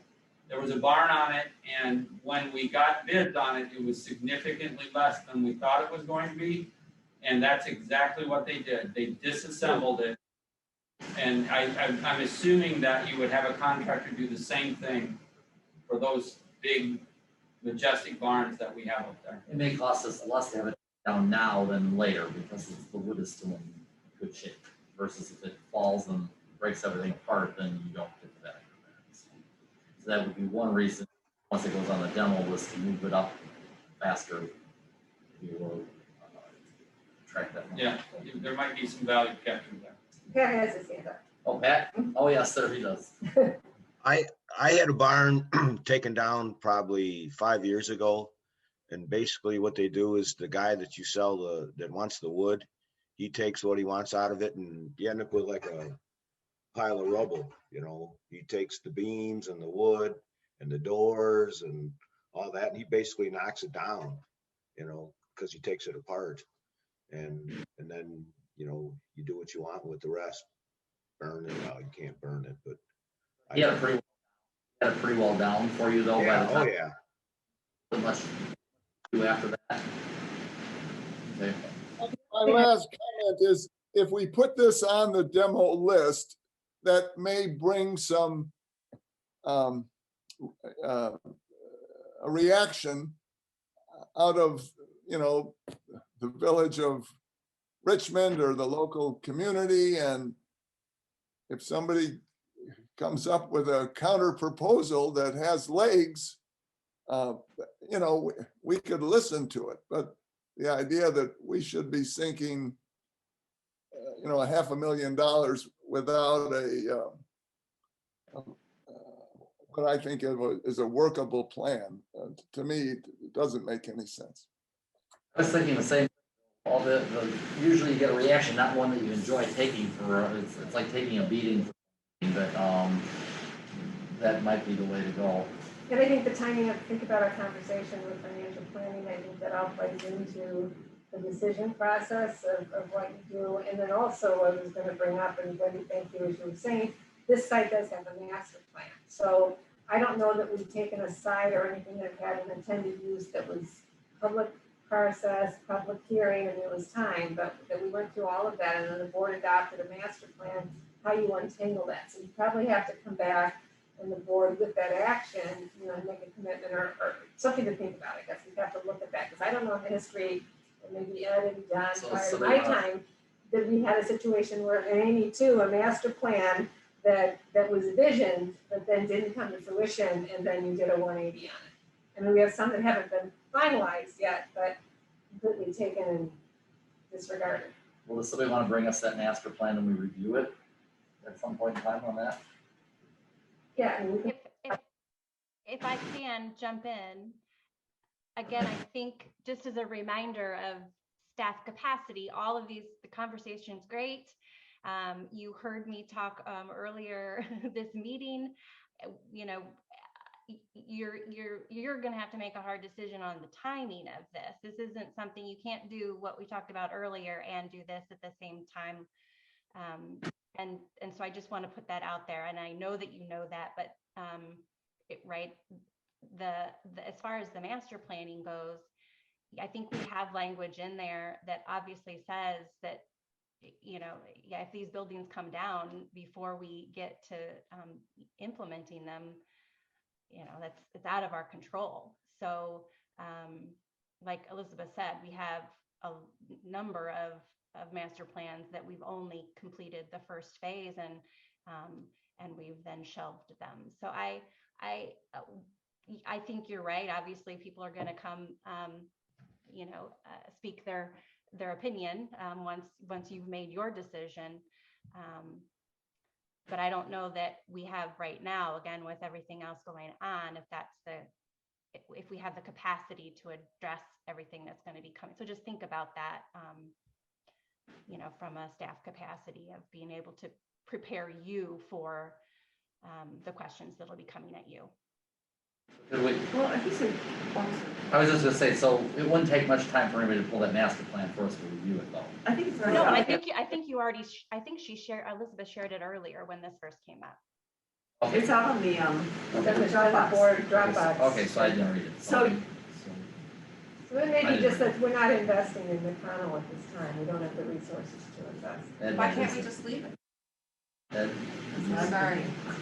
Just a couple of comments. One, we have updated master plans, and Amy will know all about this, when they've been fairly old and we've added additional resources, so that's not unheard of. The other thing I would add that is difficult to envision with McConnell is that when you look at the property on McConnell, it appears that the farmstead takes up the entire stretch of ground from the house all the way to the intersection of Broadway and 173. But in fact, if you look closer, a big chunk of that land on the west is part of the Route 53 extension that's owned by the state, and adjoining it is a piece of property owned by an individual who's been holding it for years for development. So what you're actually seeing in the footprint is smaller than the footprint is smaller than what you see when you look at the parcel. Most of those big oaks to the west are not owned by the conservation district. So that gives you a little bit of a misleading concept when you look at how big the site actually is. where 53 was going to be, so what's? The FAP 420 right away. It It's runs, still a right of way. yeah, it's still Okay, right. still right. So it isn't district owned, a big chunk of it to the west. Yeah, there's not a lot of working space on there, That's as correct. in terms of like a working, farm. To, I think Bill had his hand up I'm sorry. too. Okay. My question would be, so we don't get hung up on this idea of a master plan that was put together with the best of intentions, but circumstances change. I mean, I can't imagine that we're legally bound to that master plan. And we could certainly get an opinion from Andrew Payne as to, what the ramifications of a master plan are for an organization such as ours and for the Board of Trustees. And so I don't know that we have to sort of beat ourselves up too much. I think it's a question we can ask legal counsel about.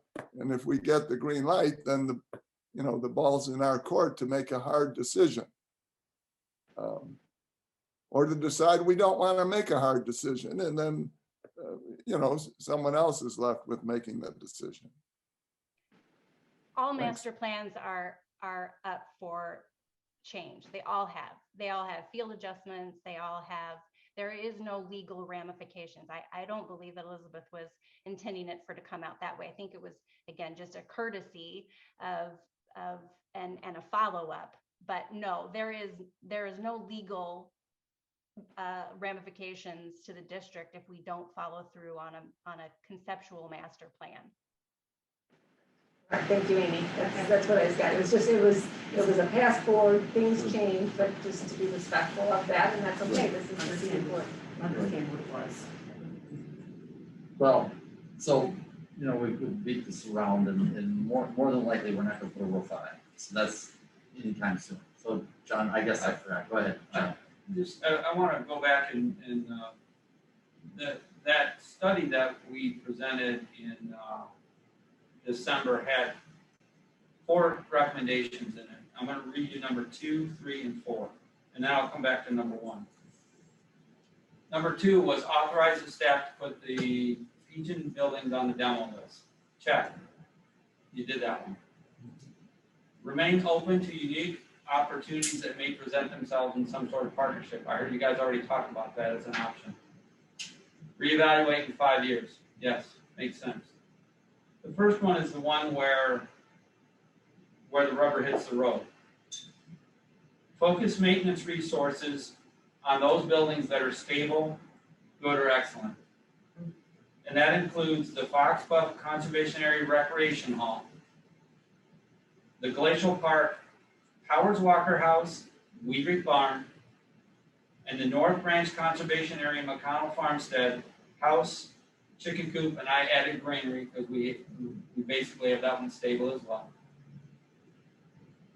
That's where it is. It's really about, it's not about throwing things on the demo list, it's about focusing the resources on these small grouping buildings.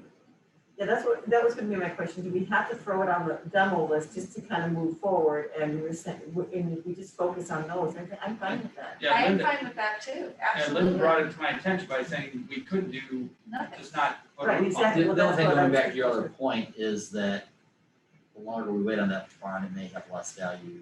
It may cost us more to demo it, but I don't know that that's gonna happen in the next year or two. It's just a matter of when that roof finally goes in and the beams start to break in or whatever, then we're gonna lose some value from that. It's gonna cost a little more to take it down.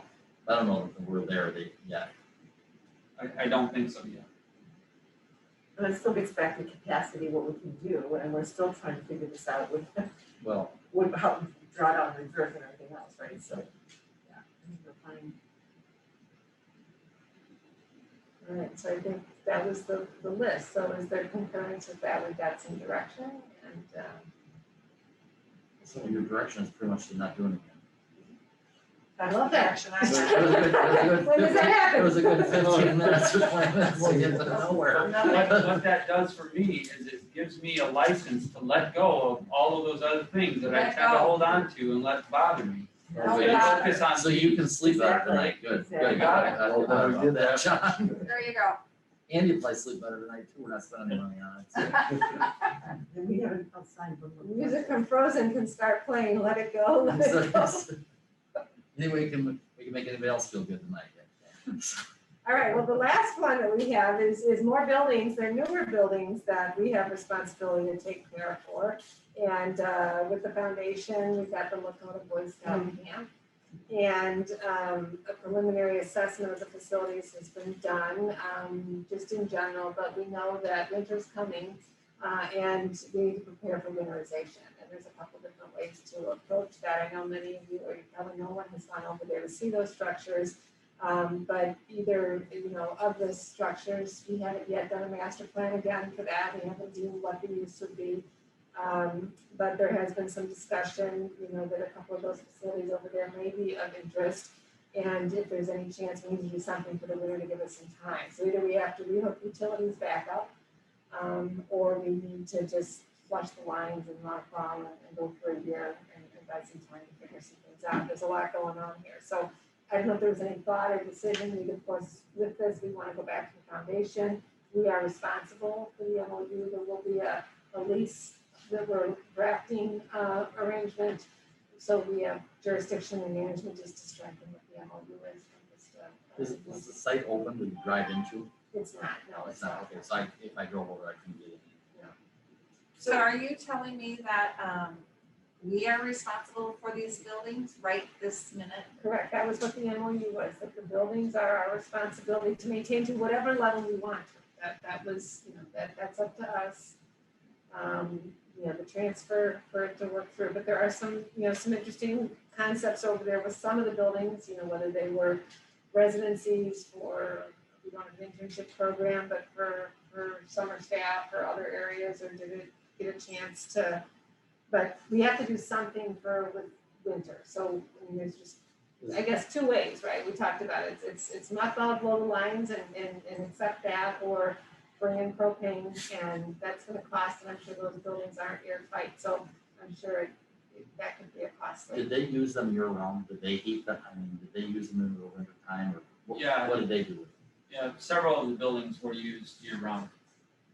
At least, I'm gonna say 5 of them. Do you think they have any value to anybody wanting to rent them or do anything with them? Or in their future, there's nothing No. there? A couple of the buildings are stable, they've got steel roofs, steel siding or something like that, they seem to be fairly stable, and they're fairly new, a couple of them are fairly new. But, That's what I thought that I remember driving by there a while back and looking at this before we were doing it. And I didn't think they looked so terrible from the road, but so I didn't know if there was a value there for somebody using for anything at all. If there isn't, then we need to figure out how we're gonna winterize them. So what's your suggestion? I talked with the facilities maintenance guys, they said probably 2 days they could have all the lines.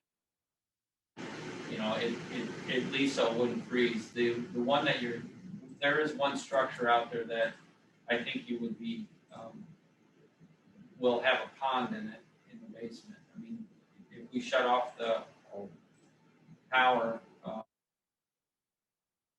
fill with water. Which one is that?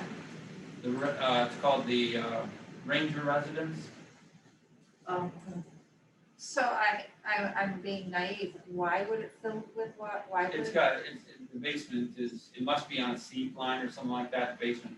It has You two need a sump sump pumps. pump. So you Oh, can set so off you're, the sump okay, pump. some, You gotta- you okay, gotta- I got it, The I sump got pump's it. not gonna That's run all if you they turn have to everything tell off. me, if I get that. Okay. yeah. Or indoor freeze. But if they And pull it the will, lights, yeah, it will freeze. It Yeah, will so it's freeze in gonna the freeze a basement. bunch of water in a basement, which is not gonna be very good for them. No. So that one building probably should get kept open. If there is any desire to see it preserved, then yeah, you'd want to keep the HVAC system running and Is there, sun pumps on and heat in it. is that a building that we're looking at that we may need in the future or anything? Let me read what I wrote about it. You said it was unstable. Unstable, unknown, the known items immediately: roof, gutters, fascia, boards, propane tank, caulking, paint, tuck pointing, basement leaks, windows are original, likely 50 years old. They should be replaced and it needs to be climate controlled, right? Mold. That one, so no. initially when I. But you're not saying that you don't, so you're just saying you don't want that building. The lodge, I think, is Does is not the want one, that you don't want building. that building, but Okay. the lodge is worth consideration, it's stable, and that's the Yeah. one that you were looking at as a potential. The Eagle Lodge is stable. Yeah, If there was any use in a So building out that there. Ranger, if we just let that Ranger building go, then we have to probably demolish it in the future. That's why I'm bringing it. You hit it right on the head. Yeah, It's, okay. it's, if we do not put heat in there, we cannot run the sump pumps. And if we can't run the sump pumps, it's gonna have water in it that's gonna freeze in the winter. So we're basically, if we decide not to do anything with that building for the winter, we're putting it on the demo list. You got it. Basically. That's exactly. And if you don't want it, I'm okay with that. I initially thought it would be kind of a resident could be in there, but once I got out and took a look at it, no way. That's like That a needs a major lot of remodel. work. Okay. So then just winterize them best you can and shut everything off and we'll do that. Okay. Yeah, that's sense. Decisions, that's great. I guess I didn't, is everybody else in consensus with that? Yes, no, Everybody good? that's, How about the three of you? We got half the board not here. So, Pat, are you good with that? Just winterize? Yes. I'm good with it too. How about Ray? So am I. Can I just ask real quickly, so are we all then saying that anything on here that's unstable then is on that list? Do we want, or just basically, we've just made a decision on the Ranger residence and that's fine. But anything, I mean, the Eagle, everything, all the other ones that say unstable, I think all we said was that winterize. we're just winterizing it. We're not Winterize putting any that. power on it. We're not We'll heating or anything we'll like that. winterize everything out there. I just pointed out that it probably, by doing that, This will one's be the gone. end of the Rangers That'll be the end, residence it's more than house. likely that. that's okay. All right. Okay. So are we good with everything on the 6B all the way down through, everybody's good with everything, all right? Okay, so we can move on to 6.7, dogs off leash and dogs off leash exercise training area, Winding Creek Conservation Area. Right, so we did a summary on this and provided some information with some background of our general use ordinance. This comes up every so often about having dog exercise areas and dog parks. And we do know in other counties they're very popular. But it's been the district, and it is allowed as a district use. But the district, again, it goes to capacity, and there's a good natural resource reason, which is there in your report for impact to wildlife, and not every, dog owner or dog are the same. And so we are very friendly. This is a friendly place for dogs to walk on our trails, to come in our buildings, as long as they're on a leash. And we feel that in the local McHenry County area, municipalities or park districts have taken on that to have dog parks. And so just from, again, capacity wise, it's not staff recommendation that we do that. But again, for discussion on that, whether it's under concurrence with our recommendation. I am a dog person. That's what I do for a living. I'm in 100% agreement. No dog parks, no dog training, nothing. Keep them on leash, keep them on the trail, keep them in hand. I agree. I'm with you there. Chris, do you have some people call you about this? Well, I was the one that received the email originally. And, about having a dog off leash at the Winding Creek. Here was someone with a dog off leash. No, they weren't. They were asking about it. They wanted to see if we would maybe approve it. And basically, we're deciding tonight, no. Well, That was it. I say no. All right, so I got 2 no's. No, I don't. Pat, what do you, I keep going to Pat because I can see him. So Pat, I guess I'm just the opposite. I've been there twice and I've never seen anybody there. As far as people wise. So I guess I'm the oddball, but if you want to let your dog run, okay with me, but that's me. okay, so there'd be one that would be that. Bill, where are you at on that? Well, if I don't know that Pat is there, I'm not going to worry about him, but I'm in favor of keeping dogs on leashes because of things that can happen to children, and I'm not sure dogs can always be trusted, and so I'm going to defer to Linda on this, who has a lot of experience with canines. Well, Ray, how do you feel, Ray?